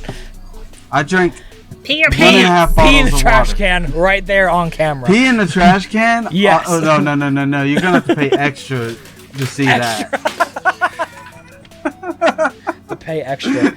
Okay, yeah. If you want to use the I'll be restroom, right back. I can. It won't take me but 2 or I'll 3 explain the minutes. game, and then that way, Yeah. when you come back, we'll just jump perfect. into it. All right. Yeah, that's perfect. I know the rules. So. That's good. All right, so how the game works is really simple. I'm going to ask, it's a different format than Fast Money. We will actually play Fast Money from Family Feud as well as a fun little end game for you and Houdini. But this game is called the Passy game. I don't know what he's doing. This is the Passy question game. Pretty much how this works is I'm going to ask a question, and each one of us get 1 minute to answer, so you can make your answer a little more elaborate. And each one of us get a minute per question to give your answer to it. You can make it as long or as short as you want, but you just have 1 minute. After 60 seconds is up, I say shut up, next person. So okay, it's pretty simple, but we'll make it fun. And then we'll jump in and we'll do some Fast Money from Family Feud. We'll see if you know the number one answers to these, and then I'll kind of be in. Do we have chicken nuggets? Chicken. God damn it! I want chicken. I want chicken nuggets. There's these chicken nuggets from Costco, and they're called like barely something. It's in a green bag. I don't know, but they, not that I support them, but they taste exactly like a chicken company that should not be named. Exactly the same and exactly the same crunch, and they're actually better. I cannot get enough of them. If I had money, or actually if I had a Costco near me, that wouldn't be a faraway drive from me. So yeah, it's the only thing because we have Sam's Club near us. Is the big thing. So we got the lovely Walmart stuff. If you go to Sam's Club and you get me those coconut pineapple spears, I'll mail you a pack of chicken nuggets. So they're so good. So you guys are only open on the weekends right now? Friday, Saturday, Sunday? Right now it's Thursday, Friday, Saturday, Sunday. Right. We're trying to get Wednesday open. It has not worked. And it's one of those things, right? Like even on the days we're closed, people come in. It's crazy. You know, Mother's Day was not that great. It's really weird. I'm really shocked that it was not as big as it was. But like there are days where like especially with the farmers market now, Saturdays at like 9:30 in the morning, there's already a line to get in. It is so weird. And I've started to not let people in before we open. Before I would let people in. Now I'm just like, nope, you gotta wait. You have to give me a minute to get everything in the case. Hello. There you go. Feel better? I do. I feel a lot better. A lot of pressure has been relieved. That's why I had to go earlier. I was like, I am going to die if I don't run off real quick. Big pressure. I was like, I felt like it was just going to explode, and I was like, I kind of need my body to not explode. So, yeah. Oh, I feel that. So we're doing the rapid fire Passy questions. We love it. So these are... He's not quite a pacifist. Oh, can I have a donut? Yeah. His name is misleading. Powdered donut. Okay. So I gave up going to the gym. I don't even go to the gym anymore. There's no point. No point. Go for a walk. I do enough cleaning. I think I'm good with exercise and stuff. So, nom. All right. So, as always, how we kind of do this is our guest. So, Chef, you will always answer first. Then we'll make it like a rotation. I'll go to Houdini, and then I will answer last. Okay. So, all right. So, we got 1 minute on the clock for you. You ready? So, your first question. Sure. What do you like to do in your free time, if you have any? If I have any, play Sea of Thieves. Oh my god. I love that game so goddamn much. It's borderline obsession. Like, just the graphics, the thing. I just love being a pirate and also making men cry on the internet. That's also my second joy. Awesome. Men crying. Let's give our hands up. Luigi's been there for a few. It's been fun. It's really fun. I like to see it. Yeah, it's a fun time. All right. Only if they deserve it. Yes. Yes. And they usually do. We usually Everyone do. How deserves dare it in we my exist. town. Click, click. All right. Well, Houdini, the question now goes to you. What do you like to do in your free time? What I like to do in my free time is I like to watch stuff with Star. I like to play video games. I like to write poetry. I like to, just exist, the good stuff. Sometimes I'll read something. Usually I'm reading it off a screen because, I don't have too many books in my house right now. But music is like my number one hobby. Even though I'm always on here talking about video games and playing video games and stuff, music is just where it's at. That's where I spend most of my free time, is spending time with her, usually listening to music or watching something really fucking stupid and laughing at it. I love it. So for half a second, I thought you were just gonna say I like watching Star, and then just end that sentence, comma. That's probably what I should have said. While they're sleeping, what do I do in my free time? while I they're watch Star. eating. I would have actually lost it. I would have fully lost it. I like to watch Star, and that's I thought about saying that, but I was like, I should be a little more serious, even though it's goofy. My answer, but I mean, it's not too far off from the truth, because if you want entertainment, get you a Star. Entertainment value is very you. thing. All right, and just to make it, I don't really have really a lot of free time anymore. But for free time, I kind of just enjoy just hanging out with my IRL peeps, my Target peeps. We kind of built a good friendships over there with a lot of good people. So anytime that I'm not on here doing something or for recording or whatever, if I'm not here or helping around the house and whatever, I am most likely out with my friends, just having a good old time. That's good. You should be doing that, especially at your age. All right, so Chef, I think I know the answer to this, but number 2, what is your favorite game? He said number 2. What's your favorite game? Sea of Thieves. Wow, that was really an interesting question. I know some people don't like the game, but it is so aesthetically pleasing, and the fact that you can make it like Fortnite and beat the shit out of people, or you could just fish or what. I just find it's just my escape. Fortnite was great for a while, and now everyone just yells at me because I'm a potato, and that's my whole gamer thing. Potato Squad, it's fine. Potato Squad, tater tots all the way. There's a couple other games besides Fortnite. I mean, but not really. That's it. Sea of Thieves. Sea of Thieves. Microsoft or whoever makes Sea of Thieves. It's sponsor. Microsoft. It's It is made by Microsoft? Rare. It's made by the Rare. Yeah. Rare. Send her some free shit. Do it. I wish. And by the way, I know it's can mostly you- like newer people. At By the Rare, way, so can it's you not the send me same. and Houdini the Yeah, they make uncompressed files of GKC 1, 2, and 3, the full soundtrack? Thank you. Anyways, Yes, number, I would love that. fully Send me uncompressed. the give it to MIDI me. files. I want the original MIDI files for that. Link to the Past is my favorite game.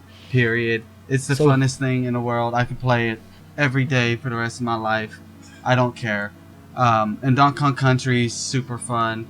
Switch Sports. I've been playing a hell of a lot of Switch Sports. Love it. It's an awesome, I guess, remake port, whatever you want to call it. It's the third game. A reimagining is what I call it. Fourth game, technically. But that's awesome.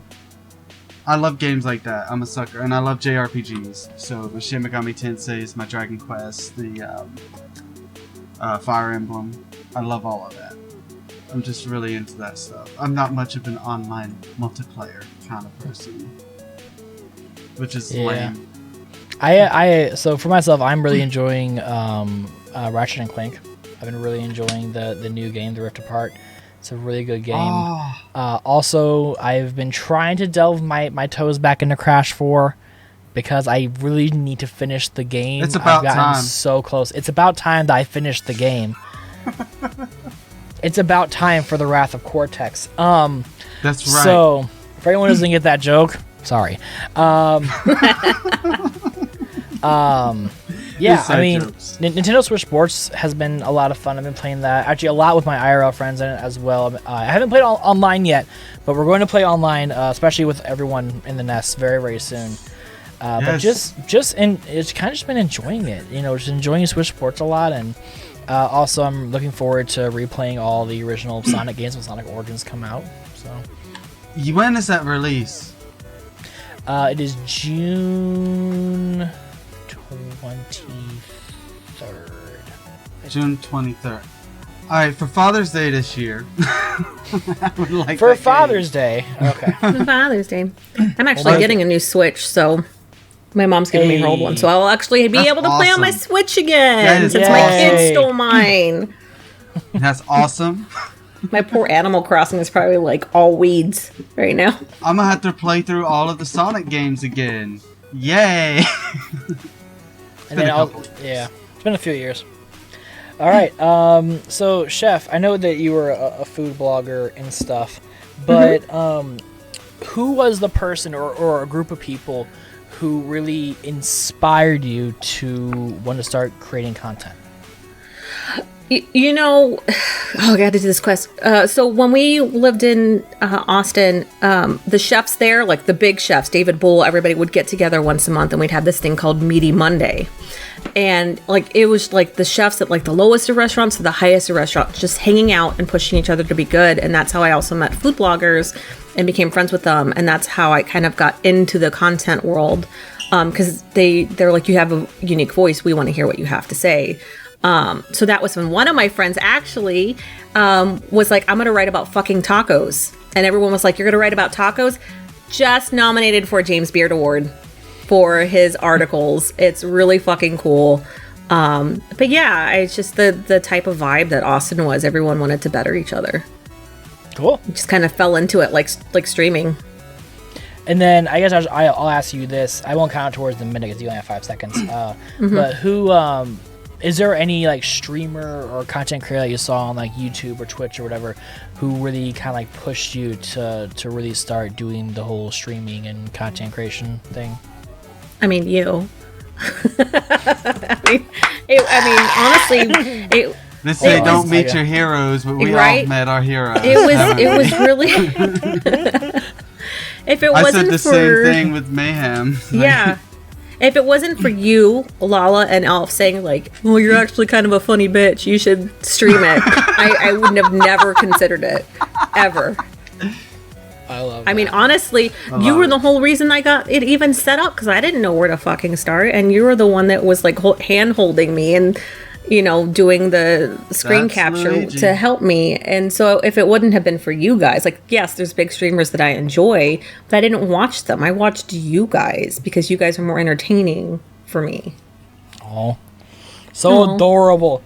So adorable. So adorable. All right. Luigi, you're my hero. Houdini. So I know we've had this question multiple times. So I'm gonna flip it up for us a little bit, right? Make it spicy. Make it a little spicy. Little spice. So I think we know that you were inspired by Super Mayhem. I was really inspired by SSHPKC, Sly Fox, people from the Creatures. That's who I take inspiration from a lot. But who inspired you to get into music? Into music? Oh, that's a tricky one. I've been into music since I was real little. Some of the biggest influences to me growing up were like bands like Nirvana and Pearl Jam, Stone Temple Pilots, the grunge era, Jimi Hendrix. I grew up listening to his music, and Pink Floyd. Those are that's what got me into it. Then of course you got all the soul musicians and stuff, all the hip hop, and you know how the 90s was. It's like the best time for hip hop, the best time for alternative rock. Like, it was a great time to be a kid. I was just naturally drawn to music from all of that. Pink Floyd is probably my biggest influence. I love the way they write. I love the the long, drawn out, contextual soundscapes that they create. You can really envision. You close your eyes, maybe you have a little help. You can just really envision something with their soundscapes. I love that. That's what it is. Okay. All right. About you? Musically, my inspiration. Funny enough, I truly think it was really my family in general. I know my grandma and my mom, they both really love to sing. If you get a song on the radio, they're singing it. And with that, my grandma never did choir and stuff, neither did my mom. And so I was kind of the first person to delve into both choir and doing instrument-based music. While I really did enjoy choir for a long time, I didn't see that really fitting well for who I was. And then I picked up clarinet, and then picked up bass clarinet, and then eventually I started really getting into jazz. I looked at Miles Davis and a lot of people. Yeah, so it was I don't know. So my family was kind of was a huge inspiration, but also that too, just the people around me doing the music with. A lot of them would be like, "Oh, that's a really cool idea," or "You should try this out," and that's kind of the whole thing about the music industry. It's a collaborative thing, which is awesome. Josh. Every time the thing goes off, I just wish that it would just hit the button, hit done. Okay, done. Not let's put it in the tiny notification window for you to try to swipe up quickly so it gets copyright strike from fucking Apple. So correct. All right, Chef. Another hard-hitting question. These are really hard, in my opinion. Okay. Ooh, I like it hard. Smack to it. You like it hard? Everyone likes it. Everyone I know likes it hard.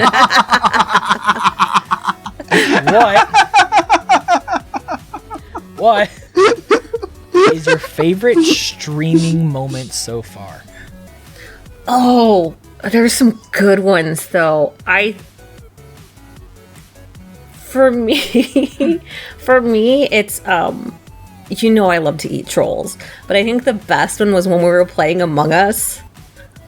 And there was some people being babies about it, and I called them out. And I don't remember what I said, but I just remember the collective, oh, and everyone laughing. That was peak gamer for me.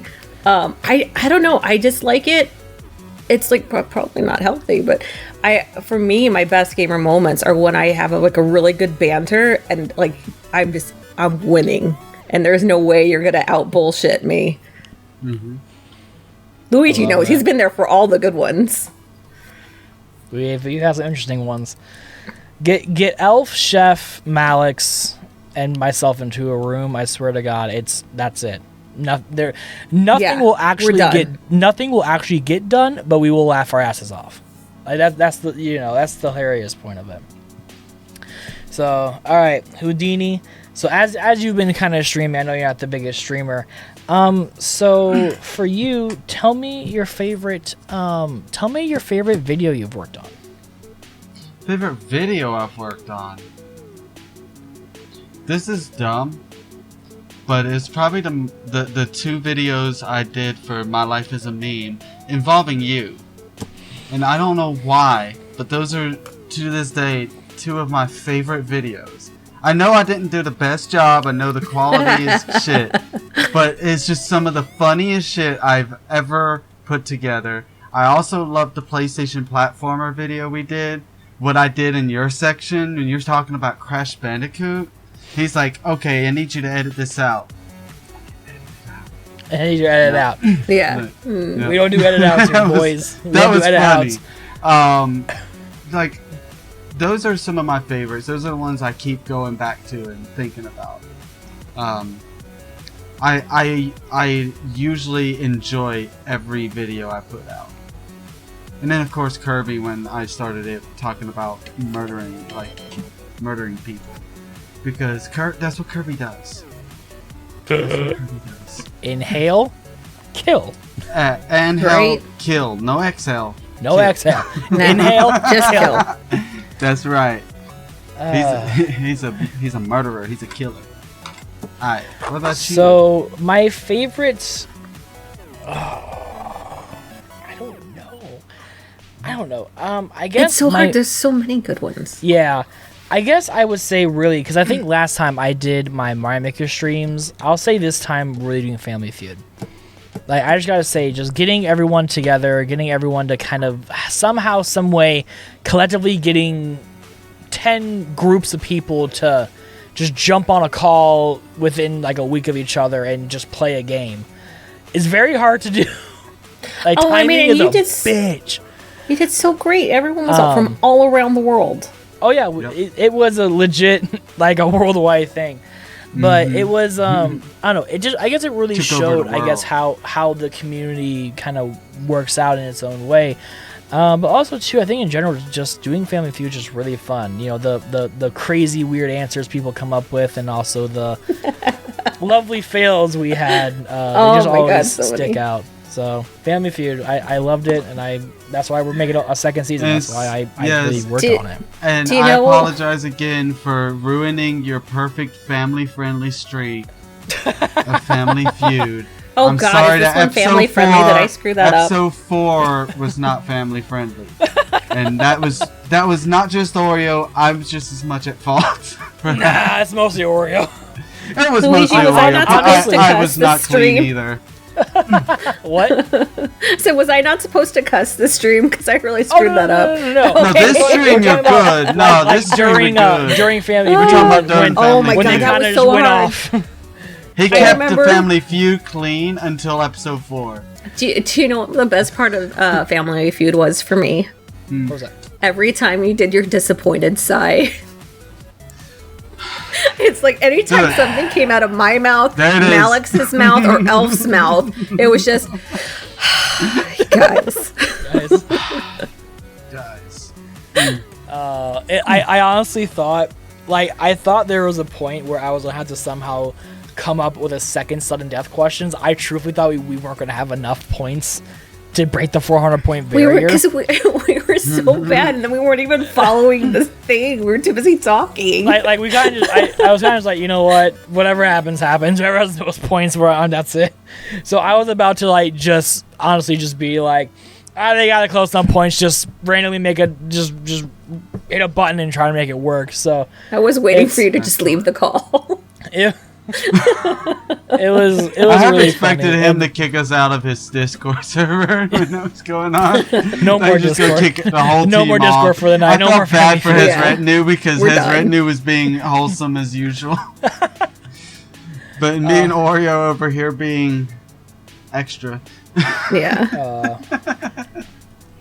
So, last question we have for the passy questions is, what was the first console you ever played? I did play an Atari because my parents had one.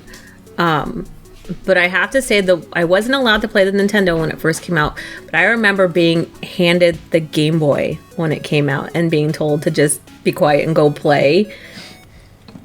I will never forget the feeling. You're a kid, go away. Yeah. I will never forget the feeling of playing Tetris for the first time. Yeah. Oh. That's a cool system. I also miss blowing into cartridges. I miss that so much. There's one thing you don't miss. Have not having a backlit screen. Yeah. Best mod. I remember like being under the covers with a flashlight trying to get the angle right to play. Yep. Yeah. I remember getting a Game Gear when I was a kid and thinking I don't have to. I can just go under my covers and play Sonic. Yeah. Because it was and the first game I shouldn't have played, I snuck onto my dad's computer and I played Doom when it first came out. Hey. Life changing. Oh, it's not that bad. It's not that bad, but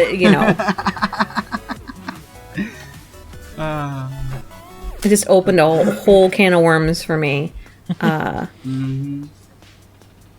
Yeah. And then you became a violent. And then I just became a violent person online. Super violent. I'm so violent. I don't. So much pent up rage. Video games just ruined us. All right, Houdini. So we've been asked this question already. So yeah, people know I played the Nintendo first, and Super Nintendo was the first. It was mine. Probably my favorite system. Period. Yeah, first console I ever had was. I have played an Atari though. Yeah. Afterwards. Yeah, I actually own an Atari somewhere in the house. I don't know where it is right now. I have one in my back room. Nice. I'm not a huge fan. It's cool. But Yeah. I like what is it? God, what is it?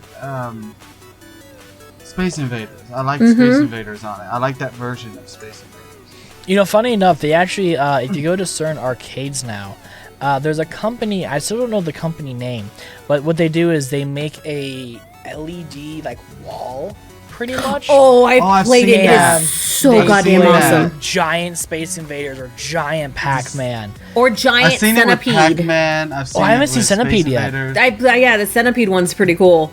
Man, Centipede. when we take the kids to go play, we okay, let's not lie about this. When we take the kids to a game place, me and Mike are going to play games. So whenever we there see because it works out. they're there. We'll literally shove our kids aside to play. There's no shame. None. That's how this works. When you're a parent, you get to do what you want to do. Right? All right, Houdini. I guess the question I have for us is, what was the craziest or weirdest game that you played? The craziest or weirdest game you played? I've played some pretty crazy games. It's hard for me to pick. I'm not sure. I can think of a few that were really weird, really bad. Like Bubsy 3D was really, really bad. Superman 64 was really weird and really bad, and it made no sense because you were flying through rings and all of a sudden you were in a building that you could barely move around in. You were clipping into walls and people were shooting you, and yeah. I don't really have a good answer though. I mean, I think Superman probably 64 I think is your best answer for the weirdest or craziest game. Yeah, because most people think that the entire game is just flying through rings. I've played enough to know it's not. Yeah, it's there's a light at the end of the tunnel, and the light is not a light. It is not a light. There's a Do you light. guys remember, Don't play that game. It's terrible. Earthworm Jim? Earthworm Jim was That was a really weird cool. one.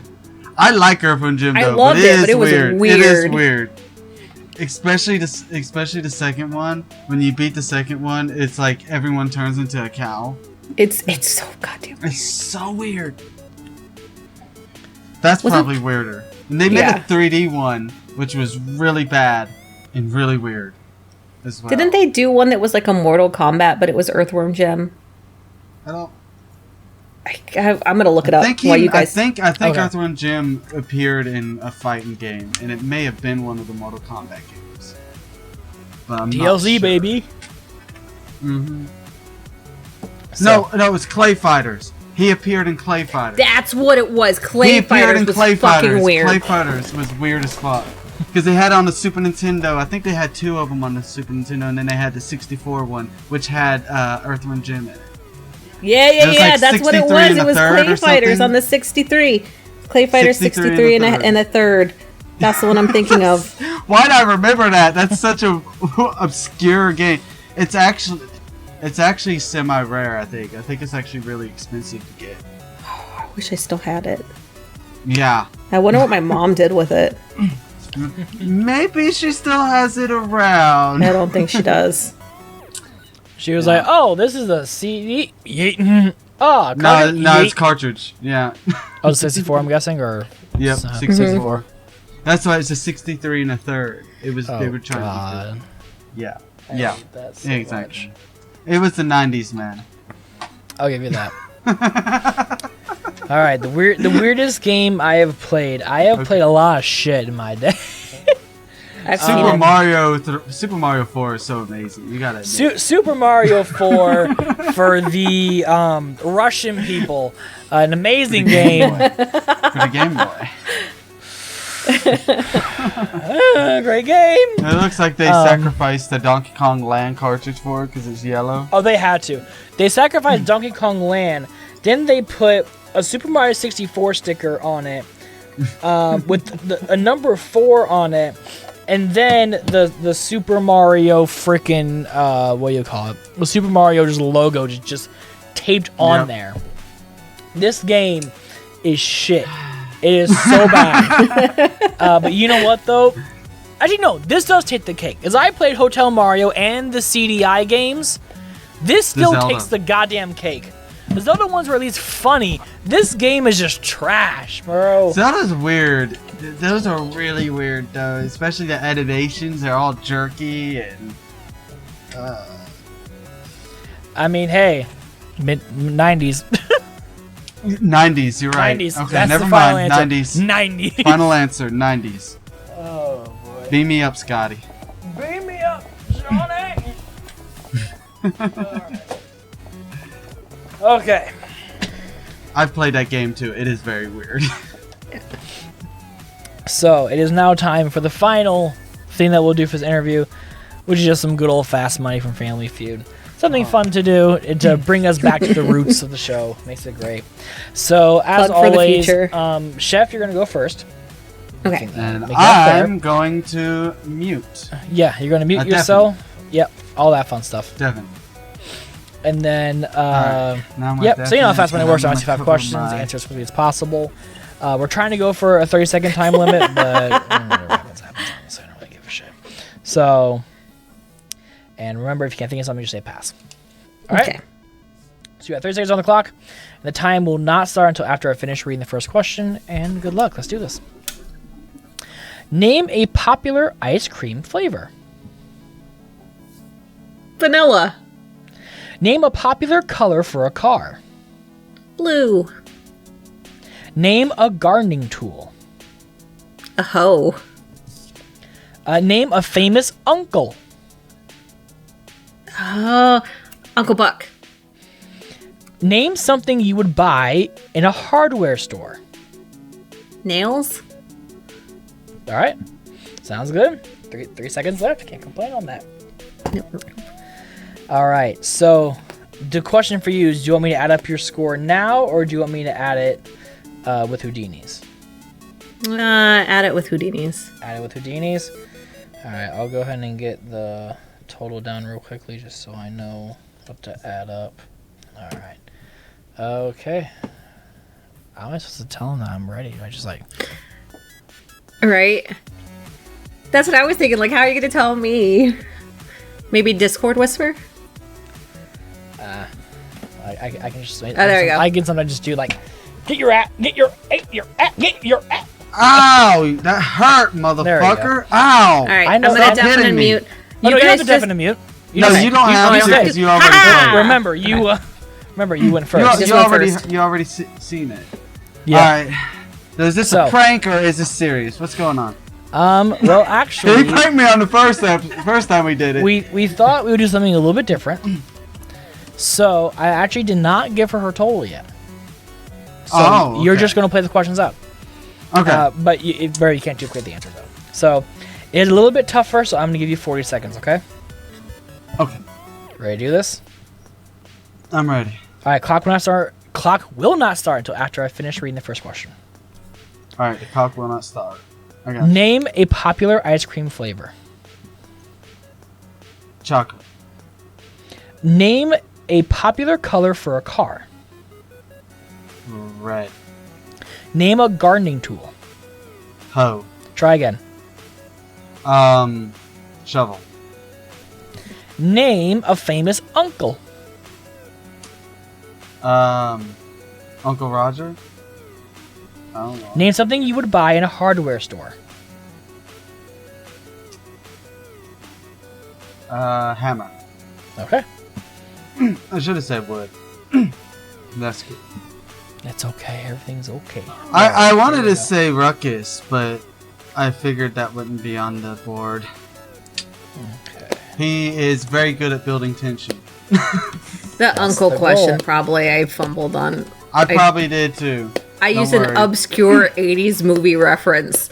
That's probably going to do better than me. Because I was thinking Mr. Rogers for some reason, so yeah. Alright, here we go. Let's see how your answers fared. I should have said Uncle Fucker. South Park. Oh, that would have been a good one. Damn it! That would have been a good one. Fuck. All right, here we go. Name a popular ice cream flavor. Chef, you said vanilla, and Houdini, you said chocolate. It's gotta be the top you two. guys got the top true answers. Vanilla Yes! was the number 1 answer. Chocolate was number 2. Name a popular color for a car. Chef, you said blue. Houdini, you said red. Houdini, you got the number 1 answer with red. Blue was number 4. Okay. Name a gardening tool. Chef, you said hoe. Houdini also said hoe, so I said try again. Then he said shovel. And Chef got the top answer with hoe. Of course she did. Shovel was number 3. Okay. Name a famous uncle. You said Uncle Buck, Chef. And Houdini said Uncle who? I said Roger, which makes Roger. No sense. All right, cool. Yeah, Roger wasn't on there whatsoever. Okay. But you did get the second most popular answer, though, Chef, with Uncle Buck. Hey. The top answer was Uncle Sam. Always gotta pay taxes to Uncle Sam. I didn't even think about that. I didn't even think about that either. I'm surprised Uncle Buck was number 2, honestly. Yep. It's a good And movie. then, Yeah. last but not least, name something you would buy in a hardware store. We had Chef with nails and Houdini with a hammer.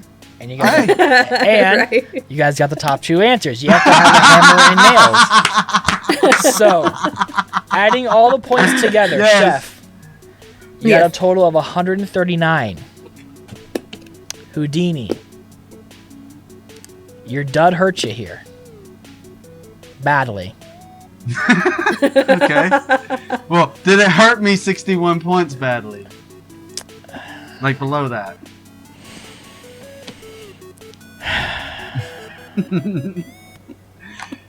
He's just fucking with you. You won. I love how he does this. He likes to fuck with me. I mean, that's the whole point of the thing, isn't it? I mean, I kept getting like 2nd, 3rd, 4th. I may have fucked this though. But I also got some 4th ones too. I will say this though, Chef, the Uncle Buck question, that only has 6 points on it for being number 2. So yeah, that's what I you figured. have to remember that some of these surveys, there's so many people who say one answer, then the rest of the survey is just so low points. I'm not going to be surprised if he won. But even with the dud, and possibly even Uncle Fucker as well too, that would have given him 0 as well. But you know what? It could have been used. I should have said it.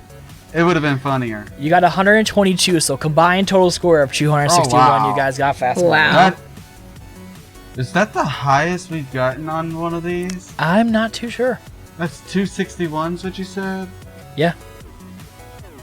Yeah, I think that's the highest we scored. We went way over 200. Like, I think we hit number 1 answer on everything except for one. There's only like the uncle question is the only one we didn't hit the number 1 answer on. Yeah. And she hit the 2nd. And that's okay. It's okay, baby. It's just a game. It's just a game. It's just a game. A game that we completely demolished and beat the fuck out of and won, but it's just a game. When I heard that blue was 4, I was like, oh, I'm fucked. Yeah. It's ruined. I mean, I knew that red was number 1. I thought blue would have been like the 2nd. What was 2nd for the car? Popular color for a car. Black was number 2. Okay. Oh, see, I would have said white opposite of that, so I wouldn't have. White was number 3. It would have given you a whole 3 more points. Black, white, and blue, gray. Yeah. Even though I feel like I don't know why people don't like blue cars. I mean, I got a blue car. I love blue cars. Yeah, I see them everywhere. I don't know why. I feel like people like the idea of buying a red or a black car, but they go for the white or the blue car because it's more cost effective. Yeah, it's cheaper. Typically, you have lower insurance. There's more on the just lot. Off the color. Yeah, and also, I like the color blue. And it's also my favorite too, color. you don't burn yourself when you try to lean on your car to grab something or when it's 95 degrees outside. Well, my car is a darker blue. So oh yeah, it still gets hot. Still gets nice and toasty sometimes. Yeah. But, ladies and gents, that is the end of this episode of the Nest Podcast. Look, we did it. We did it, and we did it. We did it. Yay! I only cuss for 87% of the stream. That's okay. Podcast. That's good. It's fine. You gave my voice a good You can rest. do what you want. I'm just here for comedy. That's like effect, an all-time okay? low for me. I'm here for comedy relief and editing. There you go. There you go. Big boy. No, but thank you, Chef, for being on here. I really appreciate you taking the time out. I know you're probably just going to go zonk or get drunk or whatever. So No, I'm going to go play video games. I'm awake. Oh, nice. Yeah, All right. that's good. That's a great thing. Yeah. So, that's all we have for this episode, guys. All of Chef's links, businesses, all that type of stuff is going to be in the first little part down below. Then down below that as well, too, will be our links as well, too. Make sure you guys subscribe. Hit that notification bell so you know when we post another video. And on top of that, too, like the video as well, too. Did you see my bell smack on the last episode? Like and subscribe. Hit that Smack damn bell. Slap that bell. Houdini, put a Did bell. Did you? Put a bell right Did you here. see what I did? Did you see what I did for the bell? Yeah. Wait, this way. No, this way. Up there? Okay. Take the bell in my hand, Houdini. Okay. Right? Alright, so the bell's right there, right? Yep. Get that shit out here and click the bell! Smash it! Let's do it. The bell! Be notified and be sure to subscribe, guys. We really appreciate it. Thank you guys so much for watching. We'll see you guys in 2 weeks for another episode of the Next Podcast. I'm Luigi. Love you guys. Houdini out. Stay nerdy. Bye.